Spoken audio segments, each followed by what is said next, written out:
Last time on the Don and Mike Show. Hi, George. I have always loved you. Before there was a Mike, there was a George. I love you, George. 77 WABC. George Michael. Get your love, mother. Now that's what we like, George. Can you say Chicago like we do? We play that tape for you all the time when you say You're at the beginning, ladies and gentlemen, when you're at WABC with Chicago. The Don and Mike Show. Don Geronimo and Mike O'Mara Show. Don Geronimo and Mike O'Mara Show.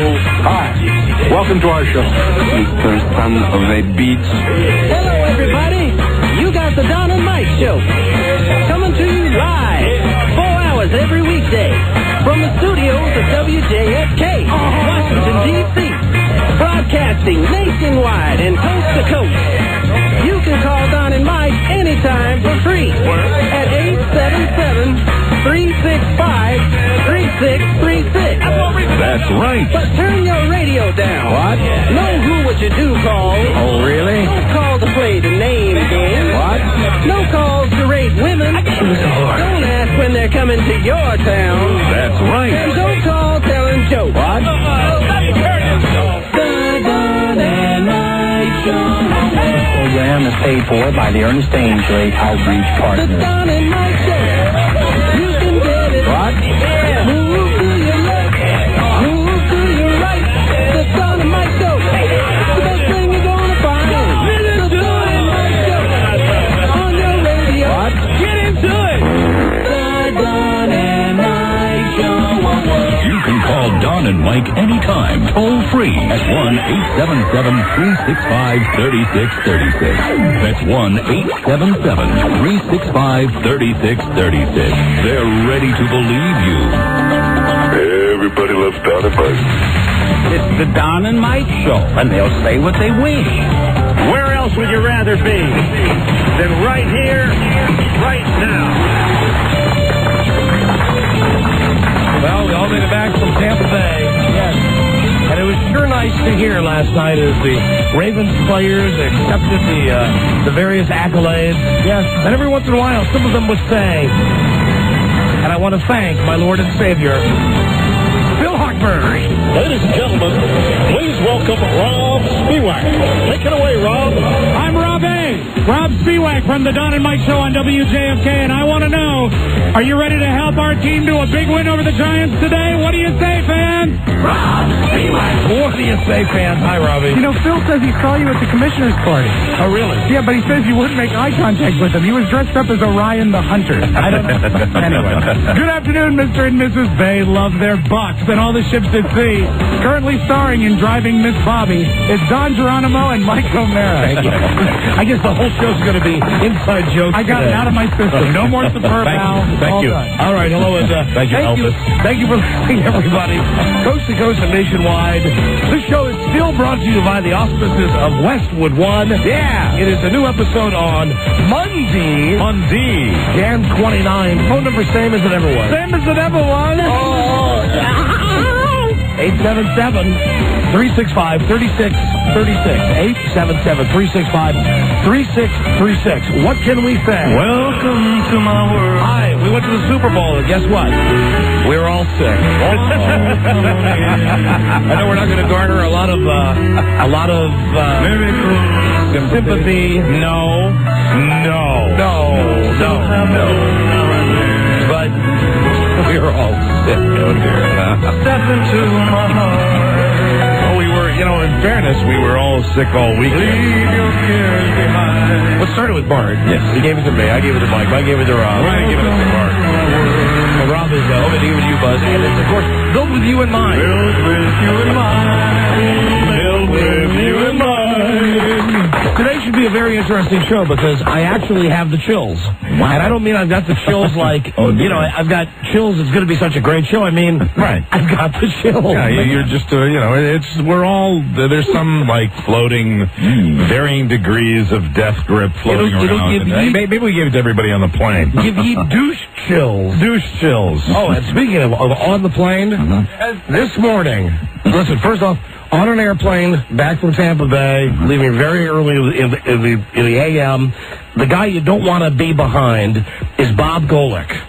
Oh, my God. Bob Golick he immediately went to sleep. And listen, if you're Bob Golick and you're a guy who's on TV, I guess you really don't care if you showered or shaved or even put on clean clothes before you got onto an airplane. Well, that's kind of his rap, isn't it? I mean, it's Bob Golick, which is there's the put-together Golick brother. No, you know what I mean? The clean-shaven Golick. This and then is there's the big, fat one that was on Saved by the Bell. Oh, my God. Yeah. He was a mess. He wheeled himself onto the plane, and he got in the seat directly in front of Bart and myself. Yeah. And immediately, as soon as he got in the seat goes back 2 inches. Sure. Which with his weight, I'm sure. Yeah, because he's not pressed the button. No, it's just he's in the chair. Sure. And the seat has come back 2 inches. And even I'm clogged up. Bart's clogged up. We're all clogged up. Right away, we noticed B.O. Yeah. Real B.O. Oh, God. And then during the flight, and Bob Golick was sleeping the whole flight, quite a few beefers, quite a few FBDs. Oh, really? Yeah. They were not pleasant. I remember we saw him in Radio Row on Friday. Remember, he was over in the back corner. Yeah. That was Bob Golick, yes, right? It was, right.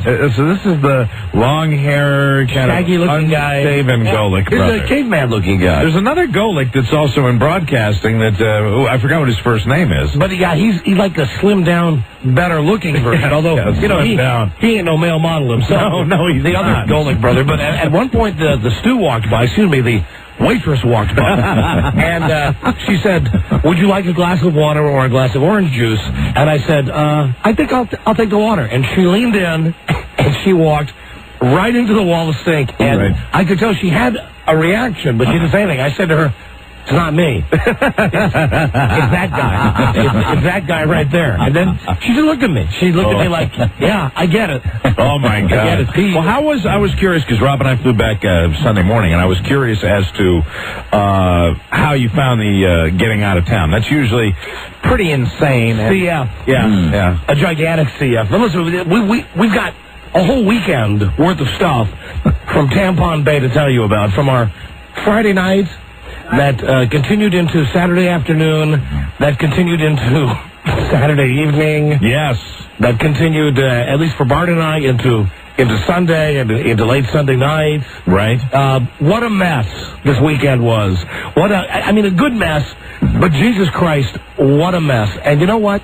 I'm tired of saying I don't care where the seats are. I'm tired of saying, give me a seat anywhere in the stadium. Because Bart and I were 8 rows from the top level of Raymond James Stadium. I counted 1, 2, 3, 4, 5, 6, 7. We were in the 8th row. Well, you were there from the very top. You were at least you were there. Yeah, we were there, and you know what was cool is that we did see the stealth bomber because we were up. Because our seats were so bad. You were actually above the stealth bomber, weren't you? The stealth bomber really flew very close to where we are, and I normally am not impressed with crap like that. Right.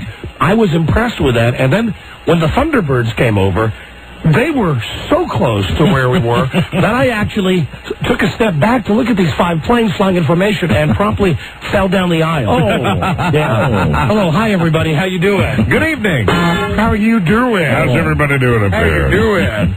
But I guess we should start the entire Super Bowl recap with, Friday night. We got done with the show on Friday, and we went to the commissioner's party. Yes, the wonderfully exclusive commissioner's party where, foolishly, we all try to garner these tickets to this event.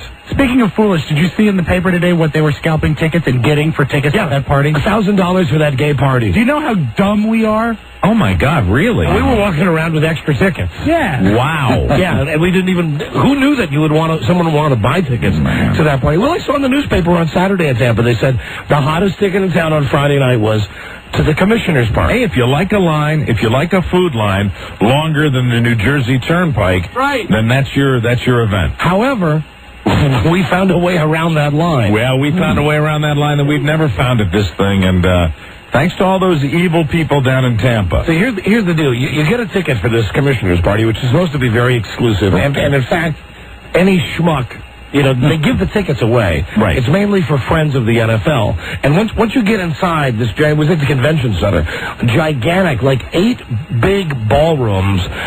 This year, the theme was... What was the theme? I think it was Stargaze. Yes, and it was gay gaze. Yeah, it was like STARGAYS. What it was a bunch of people, I guess, dressed up like mythic creatures of astrology. It was the signs of the zodiac. And the women were all covered up in robes like you would see on that Xerox commercial, but the men, the bodybuilders, were painted with silver paint. Yeah, they looked like they were rejects from that Broadway show Cats. And only like muscle bound and up on big pedestals posing for everybody. Wow. It was like the dudes at Buckingham Palace. Right. Because they're not supposed to make eye contact, and they're not supposed to talk with you. But they are moving, so they would like go into various poses, and it was the weirdest, creepiest thing I've ever seen. It was very queer. It was worthless. So once we get there, we find out that this party is worthless. We start making our way. But with all fairness, we knew this party was worthless from years past. We know this party is the most exclusive ticket in town. But much like a lot of stuff down there, it's surrounded with unbelievable levels of hype. So everybody wants to go. The only moment that you realize that the party is nothing is when you want to get some food or a drink. Or when you see that Jeff Shrinsky is there. Because, if they let Jeff Shrinsky in, they're letting the homeless people in. Sure. So we get in this thing, and I mean, like, it's a CF to get a drink. You got to wait in line for 20 minutes. They have these gay male models who are posing on these big pedestals. But as you wind your way through the back of the convention center, you see that what they've got is an area where they've got it blocked off with little white picket fences. And back there you've got all the real names. You got your Ditka, you got your Peyton Manning, you got your... It's amazing that people pay the money they pay. Your Dick Vermeil. And some people, with the scalp tickets, going for $1,000 to get into this party, only to walk in and say, hey, I'm in the most exclusive club in the world, and then you see in the middle of the convention center a railing separating you from the real power. It is... it really boggles my mind how they do that to people. Well, listen to this. Listen to this ingenious plan by little Tommy Rivers from our Infinity Station. Tommy Rivers, who I believe in a previous life was Al Capone. Wow. As you walk into the convention center, they give you a little button that has a flashing light on it. And what they do is you have blue tickets and you have gold tickets. And as you're walking up there, they say, blue tickets to the left, gold tickets to the right. Now, when you're first walking through, you don't know. No. You just go, all right. I suppose we immediately realized our blue tickets weren't. Yeah, the gold ticket had to be the A ticket. It's the crappy ticket. And then you realize when you get your little button that the button corresponds to your ticket, and the button that you wear on your lapel is what gets you into this little fenced-off area where you don't have to wait in line for food, where you don't have to wait in line for drinks, and where you got all the famous people. The way they handed out the buttons was they put them in these cauldrons, and they would reach in. Once you would hand them the ticket, these idiot volunteers would reach down and hand you your button. Well, one of these brilliant thugs at QIK down there in Tampa Bay apparently handed the guy, he had a gold ticket, handed the guy the gold ticket, and when the guy wasn't looking, reached into this cauldron and just grabbed a handful of these gold badges to get you into the owner's side. We took... Now, Tom Rivers, although we were certainly in on this. Right, well, you're not an after the fact. They said, hey, they introduced us to this guy that had a suit jacket with his pockets full of these gold badges. They had about 5, maybe 10 of these, and the plan to get everybody into this area was that you would walk past the security guard with the velvet rope, and you would have the correct button on. Then as soon as you were in there, you would take the button off, you would put it in a napkin, you would walk to the corner, and then you would hand it over the velvet rope to someone outside who would then put the same button on. Tom Rivers, this guy from QIK, who incidentally has to put us on down there because we have to be associated with this. He kind of owes us. He owes us now. He comes on and he says, I'm looking for a white Budweiser cup. Well, they don't have white Budweiser cups on this side. What he didn't want was a clear glass because he wanted to put like 4 of these badges into a cup and just hand it to somebody. So I believe he ended up getting almost 20 people Easy. with like 4 badges. Easily. We commandeered that room. It was basically the owners of every professional football team and a bunch of DJs. Well, that's good. And we were not supposed to be in there. And but when you get in there, and they have little degrees of control how they separate you, and you're constantly working. The plot has to continue when we were in there, because once you got in there, if you were going to grab some food and sit down, you're going to have to sit down at somebody's table that you don't belong to. Right. So what I did was walk around the room. So did I. Since every table had the placard from a various team. Right. And I walked around and thought, what team is not very popular? And I walked around Indianapolis Colts. There's nobody sitting at the Indianapolis Colts table. You know where I dined? Where? NFL International. An even better choice. Even more obscure. Sure. I figured, what the heck. So I sit down at the Indianapolis Colts table, and they have little numbers. These are all, we're talking about linen tablecloths. Yeah. The difference from the rest of the party was this is where the owners were. This is where there were no lines. This is where the food was phenomenal. Where they would bring you drinks. You didn't have to, wait in line an hour for a drink. And you had to have your neck on a swivel because there were so many famous people in there. It was truly amazing. Wow. So I'm sitting down at the Colts table, and all of a sudden, I feel a tap on my shoulder, and I turn around, and it's Peyton Manning, the quarterback of the Colts, and maybe his wife or his girlfriend, I don't know. He says, "Hi, do I know you?" Because it's the Colts table, and I said, right. I don't think we've met. I'm Don. How you doing? Great line. You got to do a lot of that at these parties. We haven't met. Right. And he sat down, and he did most of the talking. So, where are you from? Are you from Indianapolis? I said, oh, no. I'm from Washington, D.C. He said, He didn't seem to want to ask why I was sitting at the Indianapolis Colts table. It was large enough in there and confusing enough where you could get away with this. That's the one. And it really, the only way is if the table was fully occupied and there was one seat left. Yeah. You shouldn't have done that, but there were enough empty seats, in this monument to excess. So once the drink started flowing, that's when the courage level started to rise. Okay? Sure. And I think the first time was that I had said hello to Dan Snyder, the owner of the Redskins, and I came over and I said to Mike, hey, I just said hi to Snyder. Well, surprisingly enough, it also had some adult beverages, and I said, you gotta introduce me. This was after I guess when you were saying hi to Dan Snyder, I was introducing myself to Coach Marty Schottenheimer. Oh, I fixed that one too, incidentally. Oh, my God. Because Mike was the new coach of the Redskins. I walk up to him and I said, hi, Coach Schottenheimer. Listen, you ever have a complaint about Schneider? You got an open forum right here. And he said, well, I don't think that's the way I do business. And he, shook my hand and walked away, and I said, I burned that bridge quick as anybody could have ever burned a bridge. So I went right back to him, and I said, hey, the guy you just met, that's the guy that I work with. He's a giant fan of yours, a big supporter. I told him that. He seemed to like that part of it, too. I said, because I did use Marty Party. So here's the Snyder deal. We're kind of bombed. And I said to Mike, hey, Snyder just said hello to me. And Mike says, it's almost like daring it, Yeah, that's exactly what I did. Introduce me to him. I said, okay, come on, man. I said, all right. So then we inched closer and closer and closer, and he was having conversations with other people. And finally, it was down to him and 2 people. And I was really standing next to Don, because Don said, just wait till there's an opening in the comments. I said, there's an opening now. There's an opening now. Go over there. So here's Dan Snyder's, here's exactly how he reacted. Okay. I tapped him on the shoulder and said, hi. Hey, listen, you know what? Mike would really love to meet you. And here's what Dan Snyder does. He looks at his watch, and he goes, bring him over. Like, that's how freaking busy he is. Oh, yeah. And he wasn't. He wasn't busy at all. No, but it was a giant goof for us. Oh, we walk over, so Dom waves me over, and I run over like a schoolgirl. I run over, and then, here's Schneider with you on the left, me on the right.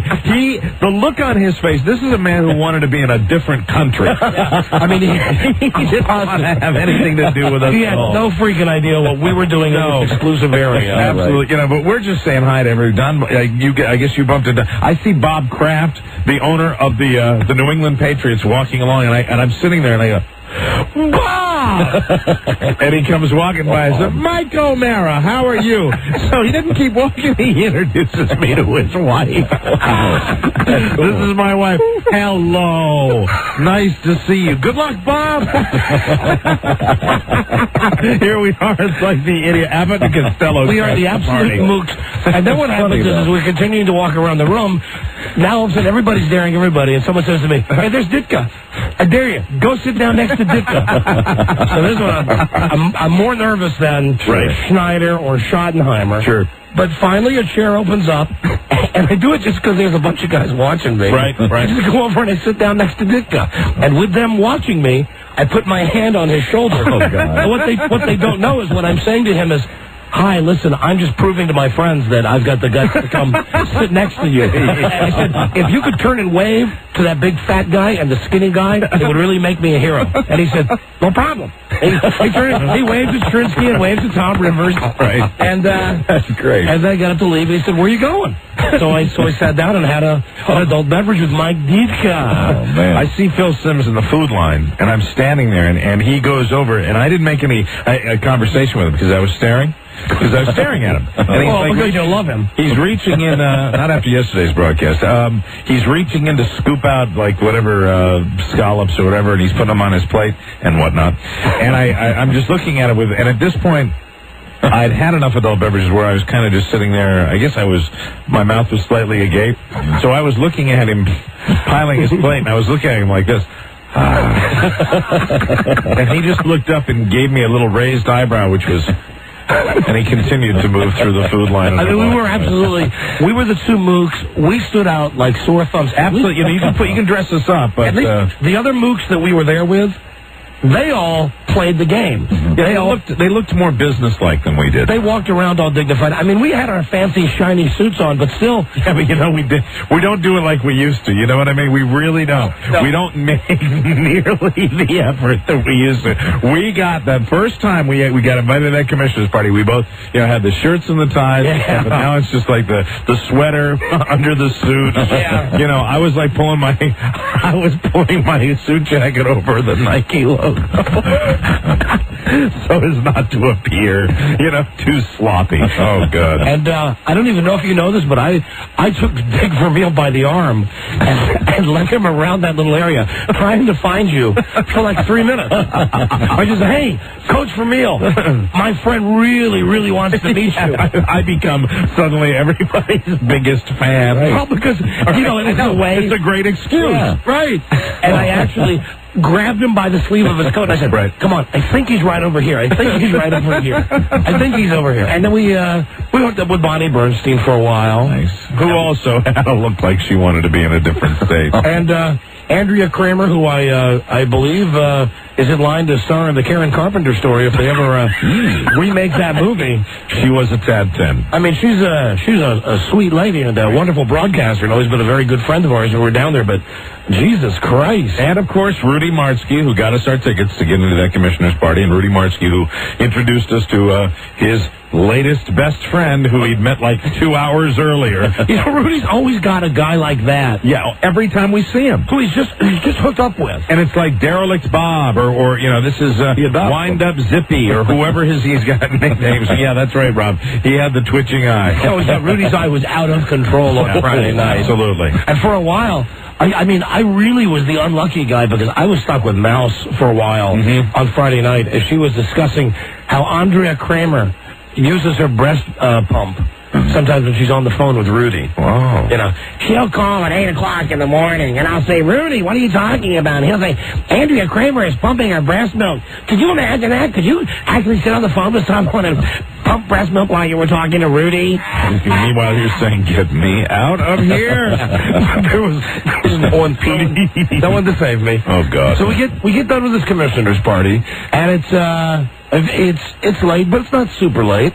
And then someone says, hey, we should go to some other exclusive party. This is the Maxim Magazine party. Right, and this is supposed to be the party that's even hotter than the party that we're at. These guys from QYK, they were all connected down there. Tom Rivers and these people, they had VIP passes to get into this party. So we get in Tom Rivers' car, and we start driving through...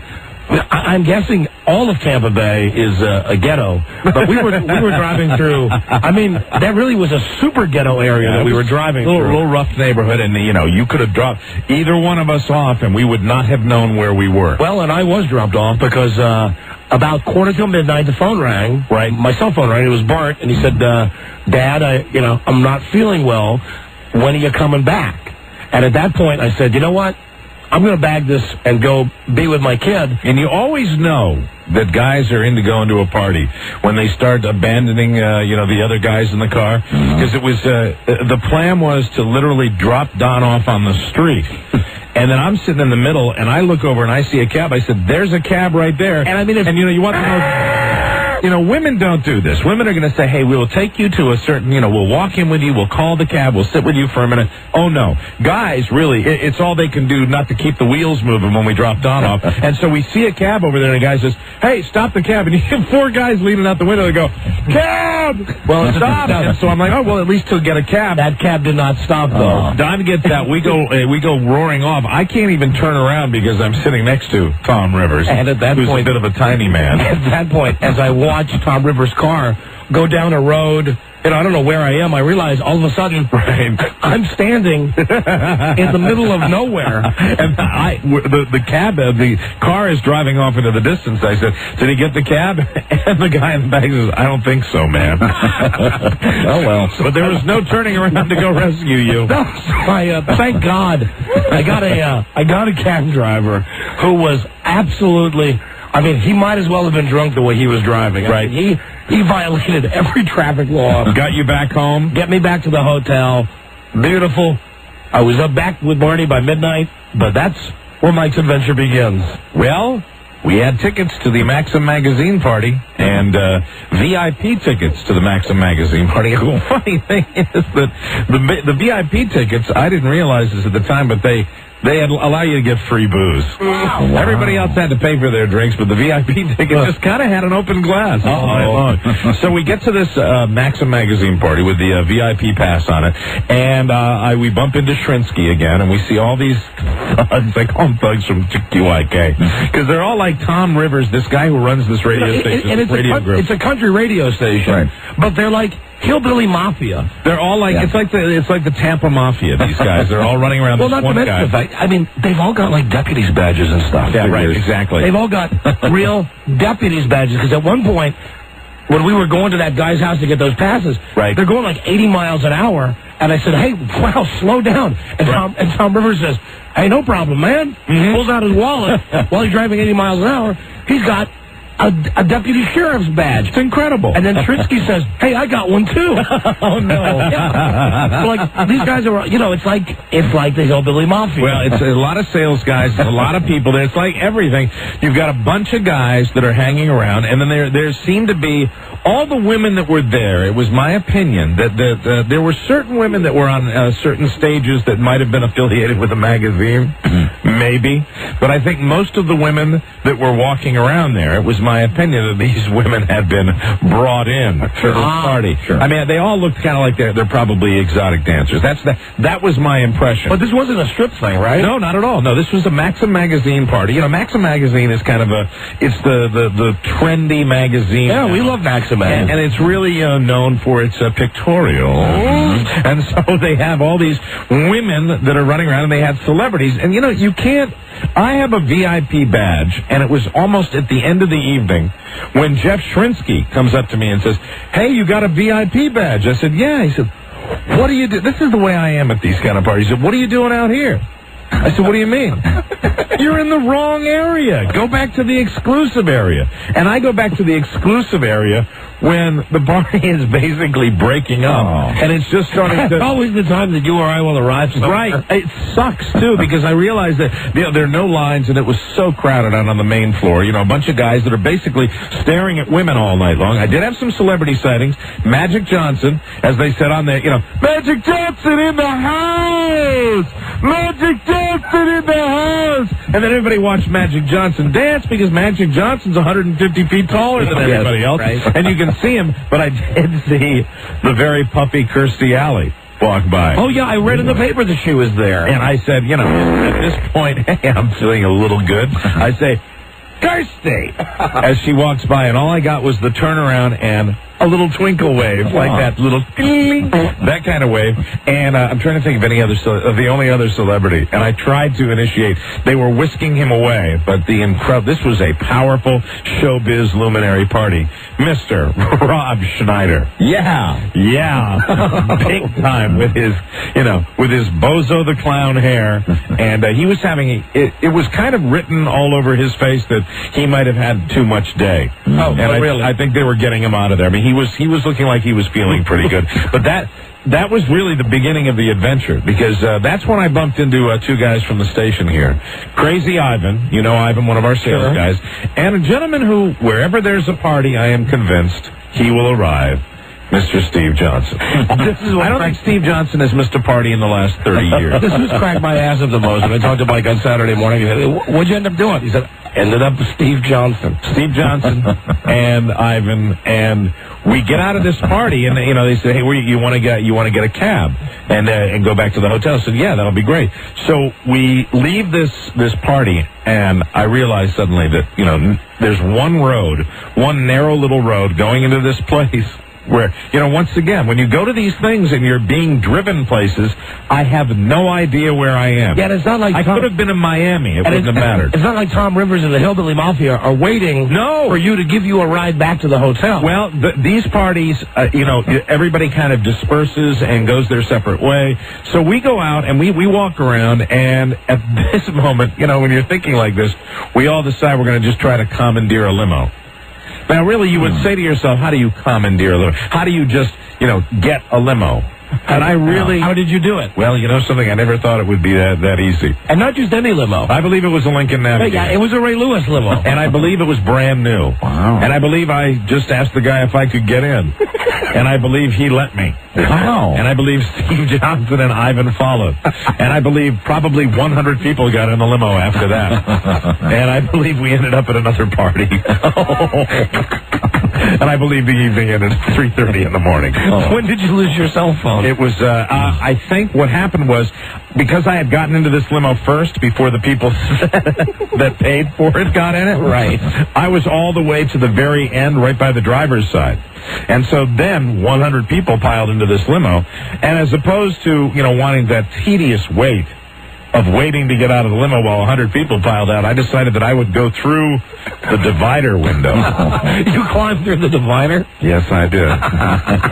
And it was at this moment that I think I lost my cell phone. Sure. Again, for the second time in a month. My God. So the first time, I don't know where I put it, but this time it was, I had it in my breast pocket. On Saturday morning, about 9 o'clock, I called Mike up. And I know he's not feeling good because he's talking like Major Bill, but it's not doing it as a joke. No, it's real Major Bill. Don calls me about 9 o'clock. 9 o'clock. Which 9 o'clock for me might as well have been 5:30 in the morning. I said, hey, what'd you end up doing last night?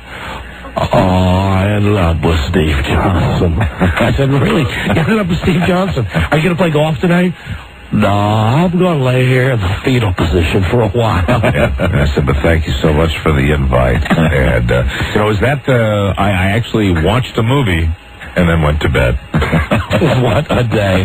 What a day. What a day. I believe I rallied at about 2 o'clock in the afternoon. Oh, and listen, hold on. We'll pick it up there when we come back because, Rob and I and Wendell and Bart had some adventures before we hooked up with you at our fantastic parking lot party. Yes. At the greatest hotel in the world. At the Holiday Inn. The greatest Holiday Inn known to mankind. Center City. I mean, I think if you've gone in that hotel with one of those black lights. Right, exactly. Forget about it. Hi, can we lose any stuff for you, sir? There are the touchstones. Oh, that's right. I forgot how mad you were that they lost your shirt. Yeah, they lost my shirt. But they got it back for me the day after I needed it. There are the touchstones. Let's clear these lines out right now. I got a call 100. I'm sorry, the receipt will not be printed. So you'll have to check out and we will send it to you. What is your fax number? Folks, what did you expect? You expect we go to something like this and come back and say everything was great? I'm sorry, we do not have dental floss. I wanted dental floss. They didn't have it. Oh, well, I went through the deal. Well, I told you on Friday. Yeah. Trying to get a thermometer for the boy. You see the color of the water when you first turn it on? Did you get that? A little brownish. Yeah, brown. Coppery. It comes out. It was fine water pressure that I had, but the first inch or so of the water was... Okay. Clear them out. Let's get a call 100 now. There are the Touchstones again with the secret song. Call Lisa right now. She'll take the 100th call. Her phone number is 877-365-3636. This is the Don and Mike Show. I'm sorry about the confusion, Larry, but you know the network. Yeah, man, they are a bunch of dickheads, aren't they? God damn it. The Don and Mike Show. Right. Time for call 100. Here we go. Hello there, Don and Mike Show. Hey there. Hi. Caller 100. Yes, pick up, please. Thank you. Thank you for picking up. What's your name? This is Matt. Hi, Matt. Where are you from? Reno, Nevada. Matt, call number 100. Oh, you know we're coming out there. I know you are. We are looking forward to it. Hey, it's an excellent chance to hear our Barry White promo again. Fantastic. Let's all enjoy that. The stylings of Mr. Jason Feces. Don and Mike Show cordially invites you to a beautiful evening in Lake Tahoe, Nevada. Friday, February 23rd, it's the Don and Mike Lake Tahoe Reno Style Show. This gala show will include all the raunchy fun you've come to expect, including the underwear fashion show, of course. The show is at Harrah's of Lake Tahoe, and it starts at 8 p.m. It's first come, first served. So make your plans now. We invite your ass to come on down. The Don and Mike Las Vegas Style Show. I'm cutting the fucking spot, Tony. Don't miss it. You've ever heard that Barry White tape that we have? He does the finest Barry White impression in the country. And every day, Jason Feces says something to me like, join me for a lovely walk down the stairs. He's great. Yeah. That's fantastic. Okay, so you're from Reno. Call 100. Here you go. You won the Blockbuster DVD rental pass, and that means you get one free DVD rental every day for the next 30 days from Blockbuster, the best way to DVD. Woohoo! Right on. All right, good prize. Right on, my friend. Right on. Oh. You know, didn't Budweiser steal our idea for that commercial? Yes, Budweiser did a commercial that ran on yesterday's Super Bowl that we had done over a year 8 months ago. No, longer than that. I mean, anybody tell me if this sounds familiar, okay? This is almost a year old. Yellow. Hello there, old friend. What are you doing? Hey, what is up? I'm just watching Antiques Roadshow and having some apple juice. Whoa, whoa. Hey, there's my call waiting. Hello? Hello, companion. Hey, it's Charlie Broyhill. Hey, Charlie, what is up? Oh! Hold on. There's a knock at my door. Hello? Well, hello there, old friend. What is up? Not much. I'm just having an apple juice watching Antiques Roadshow.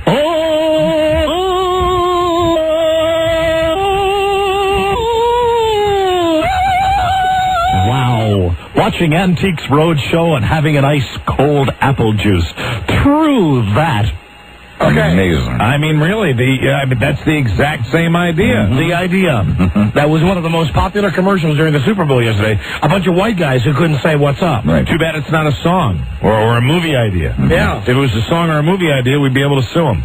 Well, we should be able to get something. I mean, Jesus Christ. Should we be able to get something for that? I mean, I'd like to hear from people that know about that sort of thing, that's our idea. Yes, we've been running that for a year. And they used it to sell their product and make money. So, I mean, that's intellectual property. Correct. And it's ours. Well, listen, here you go with the secret song. I don't want to forget that. Sponsored by our friends across the hall at Main Street Title. You'll play for $500. Simply identify this top 10 song from the 80s. Godspeed. Please don't answer till Mike sings like Bono. And we wish you, like I said, Godspeed. Caller, name this secret song.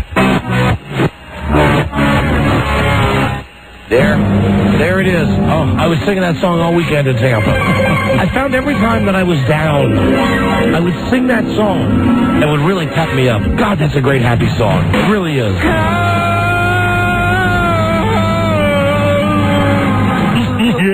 Yeah, it is. Yeah, it is. For $5. What is that song?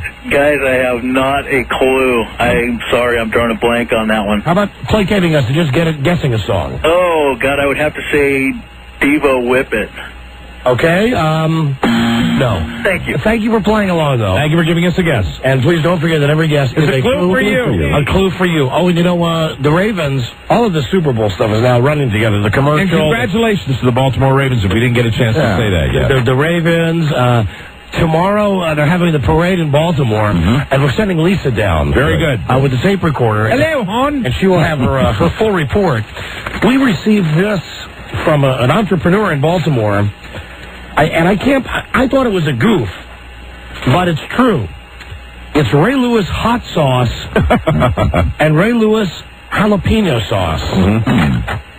And, you know, they sent us like a couple of bottles of this crap and wanted to know if we would do free commercials for them. Well, we just did. For Ray Lewis. Well, no. I mean, we did but it was mocking Mike. Yes, I know it was. And we didn't give out the website where you can... Did they have Ray Lewis water in that same crate? Yes, that's right. It was also Ray Lewis drinking water. Branching out. Ray Lewis drinking water. And hey, nice dance last night, Ray. And congratulations on the MVP for Mr. Ray Lewis. And I just, you won't meet a more humble man. It's too bad that Disneyland went with old doofus Trent Dilfer. Yes, they did. Yes, they did. And then Ray Lewis said they're the greatest defense in NFL history. Right, and he's entitled to that opinion because absolutely, they won the Super Bowl. Opinions are like cowboy hats, right? But I don't know if I was an investor. I don't know if I would invest in Ray Lewis hot sauce or Ray Lewis jalapeno sauce. I think it'll be flying off the shelf. So do I. It'll be bigger than Survivor 2. Yesterday he was guilty of obstruction of defeat.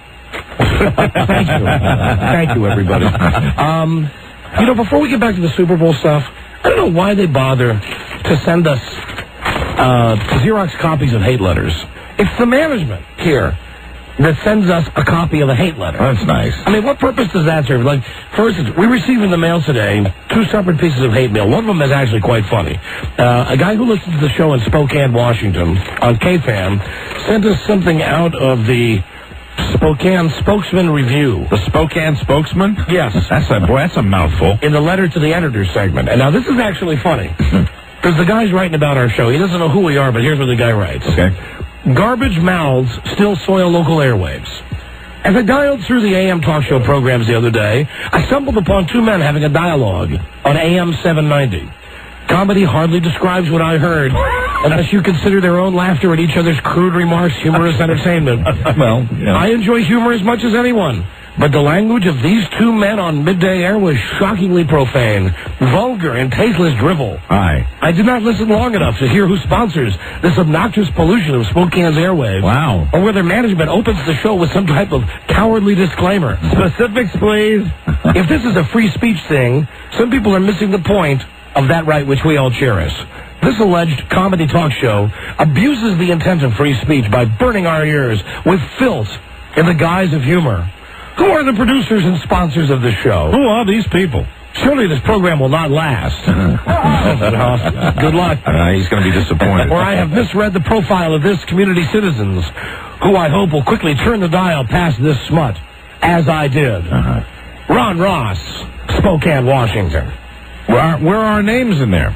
Well, no, it's 790, that's us. You didn't catch it. And it's midday. And we're on from noon till 4. So it had to be us. Yeah, and the rest of the station is sports programming. Well, maybe he's a man of conviction where he really didn't stay with it, right? Because he didn't have any detail there, but I bet he stayed with it a while. So that one I don't mind getting. That one I laugh at. That's like funny. A listener sent us that out of the newspaper. Now, listen to this letter.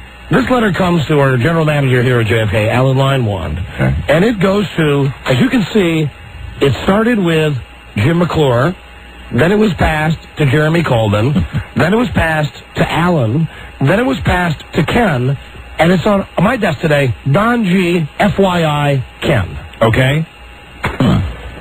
Dear manager, yesterday afternoon the segment done by Don and Mike was totally disgusting.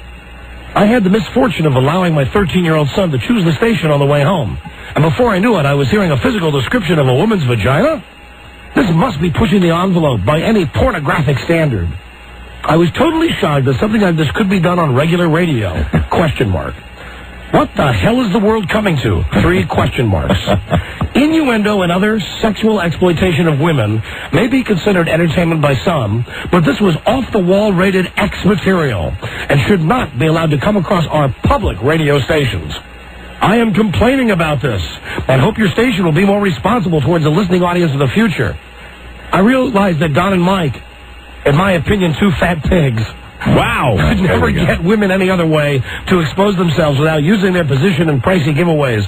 But in the future, let them keep their disgusting fantasies in their own home. Hey! Signed, totally offended woman listener. Well, she told us, we didn't need the fat pig thing. Listen, honey, I'm sorry you didn't like it. But first off, if you let your kid run the radio, well, you're being a bad parent. And second off, why the hell is this on my desk today? What lesson are we supposed to learn from this letter? What lesson you've learned is management is always trying to cheer you up. Yeah, right. They're really behind you around here. I think that's been demonstrated. Yeah, don't you? I mean, what's the point of this? I mean, they want to cheer you up. It's like, you know what the point of this is? No one had a thought as to what the point of that was. This is a bad, anonymous letter written with a poor grammar by a woman who obviously doesn't like this show. How come this letter wasn't just dumped right in the garbage can? Yeah, because they wanted to make your day. Okay, thanks, Ken. Thank you. Thanks, Alan. Thank you. Thanks, Jeremy. Thanks, Jim. All of the people who saw the letter before it worked its way to me. Thank you so much. Thank you. Thank you. Thank you very much. Thank you, Jim. Okay, so now let's get back to the Super Bowl. Very good. It was quite a weekend in Tampa. So Saturday morning, call Mike about 9. Mike's in the fetal position. At this point, Bart's feeling better. Right, good. I've not been hit with what he has yet. So I call Rob up. And I say, hey, what are you doing? Let's go to the white trash NFL experience. Okay. Rob says, great. I'm meeting Wendell for breakfast. Let's hook up with Wendell and have breakfast. Then the four of us can go to the NFL experience. Very good. The NFL experience, I mean, I know you see it on TV, and they make it look like some amusement park. Right. It's not. It's the biggest scam in the world. They charge people $20 for the right to come in and stand in line for 30 minutes to throw a small plastic football. Something you could do in your own backyard for free. Through a hole. There you go. Okay. You could cut a hole into, the wall and do it. And don't forget, they're also charging you $20 to shop official NFL merchandise. Yes. Yeah, you're also being charged $20 so you can come into the store to buy more things. Right, you can't buy it for free. You have to pay the admission in order to buy it. I think it's important that we reveal this. Yes. But the funniest part of this whole expedition to the NFL experience was, once again, Bobo Spiewak. Because at one point, they have a gigantic, life-size picture of the Tampa Bay Bucks. Right. A team photo. They love their Bucks. I get it. Okay, and the deal is that you, being the loyal fan, can go stand and put your head between Warren Sapp and John Lynch, and then you have a picture for your friends where it looks like you're on Tampa Bay. Beautiful. Well, as mook after mook after mook comes up to get their picture taken, Rob is hiding behind this thing, and right as some family says, okay, smile, Rob sticks his head up. So all of these people were going to go home and think that they have a picture of their loved one. Right. Actually, who is that? Well, who is that enormous head? And he was given the same smile that he gives on his driver's license picture. The open mouth, flash those pearly whites smile. Yeah. Shazam! So, that's the best way to describe that smile on the air. We bust the nuts. We must have spent 15 minutes just watching Rob hide and get his picture taken with strangers. Rob, would it be safe to say Rob, who is officially our court jester when we're on the road, was on his game this weekend? Absolutely. He was truly on his game right until I said goodbye to him in the airport. Thank you. So we get back from the NFL experience. It's about 1 o'clock on Saturday. And listen, this dirtbag hotel we stayed at, the Holiday Inn, City Center, Tampa Bay. I think you should rename it based on the smell of my floor, the Holiday Inn BM. It is. I mean, it is an awful flea bag, rat-infested, stains on the ceiling, stains on the floor, nothing modern, nothing In all fairness, new. I didn't have any flea bites and I didn't see any rats. Okay, but I know that they were there. It's an awful hotel, but it was where we were at. And this is the point when I think I realized that we were the most pathetic. Because what they were having in the parking lot by the turnaround in the front of this hotel was a DJ who was playing Ice Ice Baby at like decibel level plus 25. I mean, you could not hear yourself think. So there were 4 picnic tables that were set up in front of the hotel. It was the, exclusive patio area. And Rob and Wendell and Bart and myself sat there for nearly 2 hours. Rob was doing crossword puzzles. Right. I was reading the newspaper. Bart was attempting to do his homework. And Wendell was on his way to becoming the Wendell that we all really got to know on Saturday night. Really, he had started that early. Yeah. Huh? Well, no, I mean, we had, Rob and I had a Bloody Mary or two also at this early afternoon thing. Nothing to do. Then Mike comes down and he joins us. And then we decide, you know what? We're going to go to this Gasparilla. Gasparilla is the big event. You probably saw it covered on the news that they have down there in Tampa. It's like Mardi Gras. It's a Mardi Gras where everybody, the only difference is everybody dresses as pirates. So, it's one seriously party. It's a serious party town. This is where Mike was cracking me up because you were hungover. Yeah. And you were not happy. No. And we were trying to decide how we would get to the area in town, Ybor City, where they had closed off the streets and where they were throwing out beads and girls were showing their teats. Right. Mike says, I'll handle it. I'm going to go to the guy who runs the Holiday Inn shuttle. I'm going to light him up, and I'm going to get him to take us there. Right. So, Mike goes over. I walk up to this kid, and I say, hey, for $20, will you take us down to the Ybor City so we can go to the Gasparilla thing? He said, give me 15 minutes. Go out, wait on the corner. And I'm hungover. I mean, easily duped, and I go, okay. So I tell all my cohorts that I've taken care of it. I'm very proud of myself. And that if we go off the hotel grounds and stand on the corner, that this guy will meet us in 15 minutes. And I'm very, very excited about this until 20 minutes goes by. And then Mike looks back over at the guy, and the guy leans out of the van and gives him one of these, like, no. Go further, You go further. You got to move further. And then the a-hole who works for Holiday Inn vanishes. Yep. Never to be seen again, and that's when we decide to take Wendell's. But I thought, of course it was a scam. That I'm sure he's sitting there laughing, going, hey, look. But I didn't give him the money up front. Yeah, but still, he got to laugh at. Yes. First, he got to watch the four of us, however many it was, standing on the street across from the hotel. Right. Then when he told us to walk down further, right, we walked another 3 blocks and stood on that corner. I know. For another 10 minutes. I apologized. Then I realized we'd been scammed, and then the idea was to take Wendell's blazer. Right. And take that over to Ybor City where we were going to go, try to get something to eat and go to, see all the events.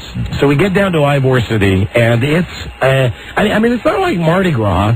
It's a festive attitude, and you can have open containers of beverages. It's very festive. Everybody in town for the big game, and it's when you get the bird's eye view of all the real fans. Yeah. God love them, all the spoiled fans that have come down for the big game. So, all the drunk, spoiled, loud, pushy. I'm not going to wait.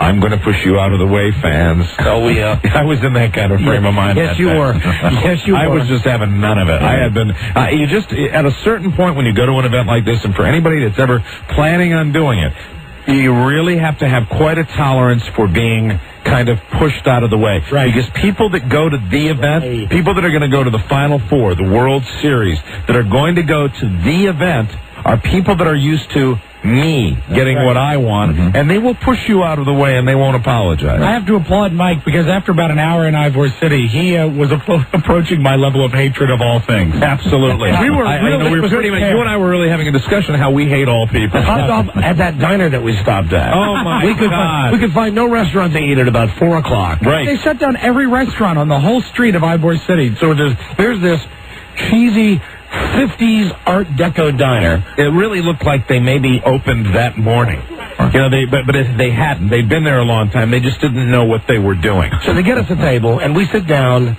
and we waited, how long, 20 minutes in there? I think at least. And the waitress walked by us like 20 times. I don't know what vibe we were giving off. We were giving her some kind of vibe. Usually when you've got the big table, you can usually get somebody to come over, but I guess they were understaffed or something like that, and, everybody else was, realizing, all people do down there is get their feed bag on all day long. So we decided at that point that it was time to move on and leave, and we weren't really sure whether we were going to be able to find a place to eat, because it was really starting to get nuts down there. I mean, you couldn't move in the streets because there were so many people. So we ended up finding a very nice restaurant. And we lucked out on that. We had a really, really nice meal. In between walking around, trying to find a place to eat, Wendell was continuing the festive drinking that had been going on a couple hours earlier. I would have suggested, if I had known what Wendell Hall's deal was going to be down in Ybor City, I seriously would have suggested that he gets one of the smart carts from the airport and maybe just put a keg on it so that he could carry, so really, the man required so much beer. You know those Foster's cans, those Giants Foster's cans? Right. At least 3 of those. And we would be walking along, and we're all kind of enjoying the day, and about every 30 seconds, someone would say, "Where is Wendell?" And Wendell would be at one of the little beer stands having a conversation and ordering up another beer. So at one point, Bart said to me, and I hope Wendell's not offended, but this is I don't think he said, "Hey, Dad, look at Wendell is just like Homer Simpson." Dad, Wendell, because he was walking by a window, and there was a girl who was just standing in the window. Right. And Wendell just stopped and was just staring at the woman. Right. Just staring, and then he realized that she was a barmaid. I'm wondering if I can get another beer, please. Thank you very much. There we go. A great Wendell quote was when we were at lunch when he said, "I like the way he pours that beer." So when the waiter came over, Wendell said, "I'll have another spicy martini, a Budweiser, and did I see a key lime martini on the menu? One of those, please." He ordered 3 drinks At once. So he was definitely out of his mind. Right. And it was late in the afternoon, and we were just trying to get the hell out of there. And like Mike said, every 2 seconds we'd walk along and go, "Oh, where's Wendell?" Yeah. Where's Wendell? Hey, Wendell, come here, Wendell. I'll give him credit. But Wendell was not like the guys that were, some of the people we saw down there. No. The guys that are sitting there with holding their beer glasses up and just kind of looking at you like, No, Wendell was very subdued. He was enjoying his afternoon. Really, he was kind of slowing the progress of our convoy, but I mean, he was really outside of that. He wasn't doing much else, And then we had to figure out how we were going to get back to the hotel. Right. Because there's not a chance we could let Wendell drive. No. And then the thought is, well, Bart could drive, but Bart's only got that restricted license that let him drive with another adult present. And Jesus, the place is loaded with cops, and there's all kinds of crazy people out there. So Mike took the wheel. Okay. Yeah, because you might find this surprising. I was dry that day. Oh, wonderful. Mike was not drinking on Saturday. Yeah, Mike was recovering on Saturday. Absolutely. So he drove back, and the conversation in this Blazer, and it was the 5 of us packed in this Blazer, at one point was so funny that I thought Wendell was going to gag himself. He was laughing and spitting. He still had a beer with him. And it was the kind of off-air funny stuff where we're talking about people we can't talk about on the show, where Wendell went into this strangulated gurgle of a laugh at one point where I thought we were going to have to call the paramedic. It was... Oh, my God. Just like...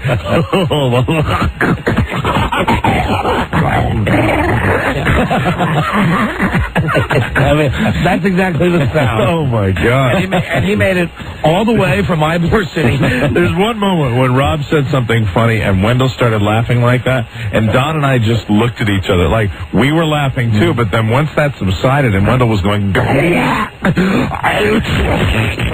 looked over and I'm like, my God, we're going to have a fatality in this car. We thought Wendell was going to die. Oh. So we get back to the hotel, and what time did Wendell call you to see if you wanted to go back out? 45 minutes later. 45 minutes later. I saw Wendell later, too. I went for a walk to find a souvenir jacket, which I never found, and I went on this hour-long walk through all this carnival stuff. Walking over people's issue and stuff. It was nasty. Finally, because I was on my way to the official hotel. Like staying in our hotel and feeling like second-class citizens. If you really want to feel like a second-class citizen, you walk 1 hour to get to the official hotel of the NFL. I think it was the Hyatt, and they ask you for a wristband and then turn you away. And what did they call our hotel? They call them splinter hotels? Spillover hotel. Congratulations. You are in the NFL Media Spillover Hotel. Exactly. Which means, You're in the asshole. Yeah. And then I finally get back, and because when I went to this, Don was wearing this souvenir jacket that was about $50 that I really liked, and I wanted to get one for myself, and I was looking all over for it. He said, well, it's back at the hotel lobby. It's one thing our hotel had was a little stand, a little souvenir stand. And so when I finally get to the guy, once again, like everything else, the only thing I have is double XL. I am terribly sorry. Now, there was a day where that would have been the size I would have looked for, but those days do not exist anymore. And so I said, well, thank you very much. I'll go march out into the street and find it. Did you ever find it? No, I never found it. You never found it? No. We were trying to get you to buy those queer jackets. I know, yeah. Everybody was trying to talk me into buying this, knee-length leather jacket that cost $1 million that had the Giants logo on it. I'm so glad I didn't do that. It was the day. And, everybody's telling me, hey, it looks Rob especially. Sure. And Rob, I just want you to know I knew exactly what you were doing. It really looks good on you. Yeah, and then, and the fun. Oh, the fun and laughter that would ensue if I bought that. We even made you put it on a couple of times. Yeah, you made me put it on twice. I shouldn't have done that the second time. Come on, put it on again. It doesn't look that bad. Right, no. You should buy it. How much? It's $350. It's worth it. Yeah, worth every nickel. It's worth it. I look like an idiot. It was this a leather jacket. I don't even know if it was real leather. I think it was real leather. I think it was real leather. Down to mid-thigh. Right. And had the helmets, giant helmets on each shoulder. Right. And on the back, it looked like someone puked the word Super Bowl. And it was just the most garish thing. It was garish, yeah. It was garish. And boy, I would have really enjoyed that today, right after the big win. Yeah. Yes, sir. So we tried to get you to buy it, and you wouldn't buy it. Now, at this point, we effectively parted company because Mike and Rob came back on Saturday morning. Right. Bart and I stayed for the game on Sunday. So Rob and I get up at the crack of dawn on Sunday morning, and we had to leave the hotel at about 6:30 in the morning.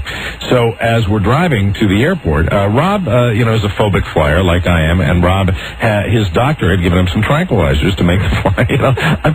I realize we're saying this and we're just sounding like a bunch of we're so alcohol and drug dependent on this show. But this is a prescription that Rob had, so he wouldn't, be nervous and he wouldn't drink and he'd feel refreshed. So we're driving, but I assumed he only needed it on the way down, and we're driving to the airport at 6:30 in the morning, and Rob's conversation, it wasn't a conversation, it was a sentence that began, I estimated, at 6:40, and at about 7:10, the sentence was continuing. And the sentence was, my mom's going to pick me up at the airport. Carrie normally doesn't come in, and she's got to wrap the baby up, and it's really going to be something. I'm not sure exactly what it's going to be. And I look over, and I said, did you take one of your pills? And he says, yes, I did. What time? At 5:30 in the morning. So apparently Rob had set his alarm to take his pill like Elvis would have. Right. I took my attack at 6 for a reason. Because it's a 6-hour ride, those pills. That's what the doctor told me. You didn't take it at 6. You took it at 5:30. No, I took it at 6 because I wanted to know it would be clear at noon. So all I know is it hit. As soon as that cab pulled out of the hotel turnaround, you began to... I wanted to leave at like 6:45, right? Right, exactly. So it was 45 minutes by the time I got in the cab. So it makes sense. I'm just right now. Here we go, going to driving along. This is a nice cab. I was having a great time. And I looked, and that's when I see the little chalk at the corner of his house, which is indicating... I told you when I drove him to the airport last Thursday night that I had the same thing. I looked at him and I said, you took your pill, didn't you? Right. Yes. Well, I tell you what, if they ever need a spokesman, I would do it for free. That is a great product. It truly is. And I've never felt better. And really, at that point, really, for me, all I'm hearing is... It's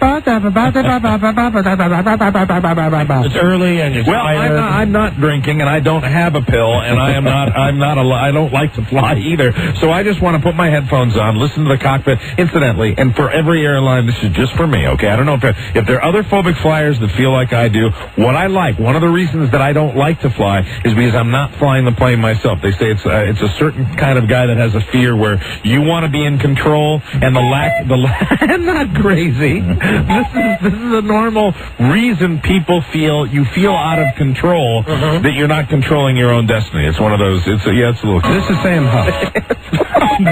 What is that? It's a little complicated.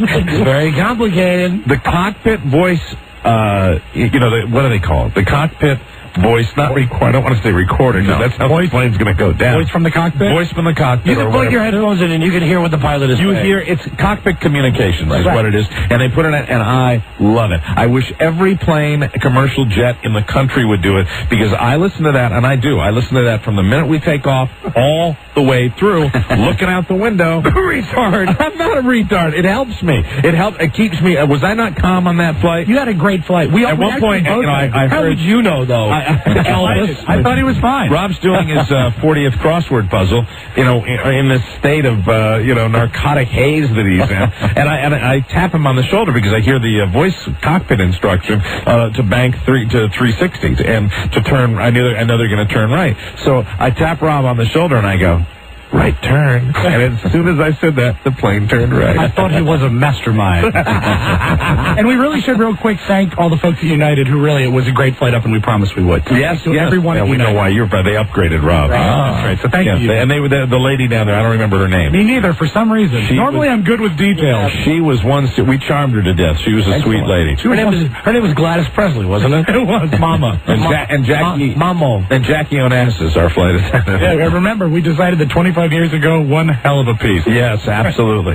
In her day. Boy. How often do we say that on planes? Seriously. Seriously, do we say that more than anything else? In her day. We had a hot waitress on our plane today. Waitress? I mean, really. Shapely, blonde. Really? Nice looking, smelled real nice. That's good. Good. The one that she was with, though, her tag team partner. Sally Bullock? Yeah, was like, there's Ballbreaker. From Porky's. I mean, it's like, they go out of the way to find one beautiful girl to greet you as you get onto the airplane, and then once you're in a comfort zone, that's when they bring out Broomhilda to say, that will not fit in the overhead compartment. You'll have to check that, please. Listen, you guys, very lucky because you get the hell out of there. I would not. I don't want to be there the day after the game. If I was going to go to a game, I'm a Giants fan. I would have gone to yesterday's game, but I wanted to get out of town. Well, you're very lucky you got out of town because we didn't. And I got up on Sunday morning, and, I love going to the game. I love going with Bart. It's our big thing.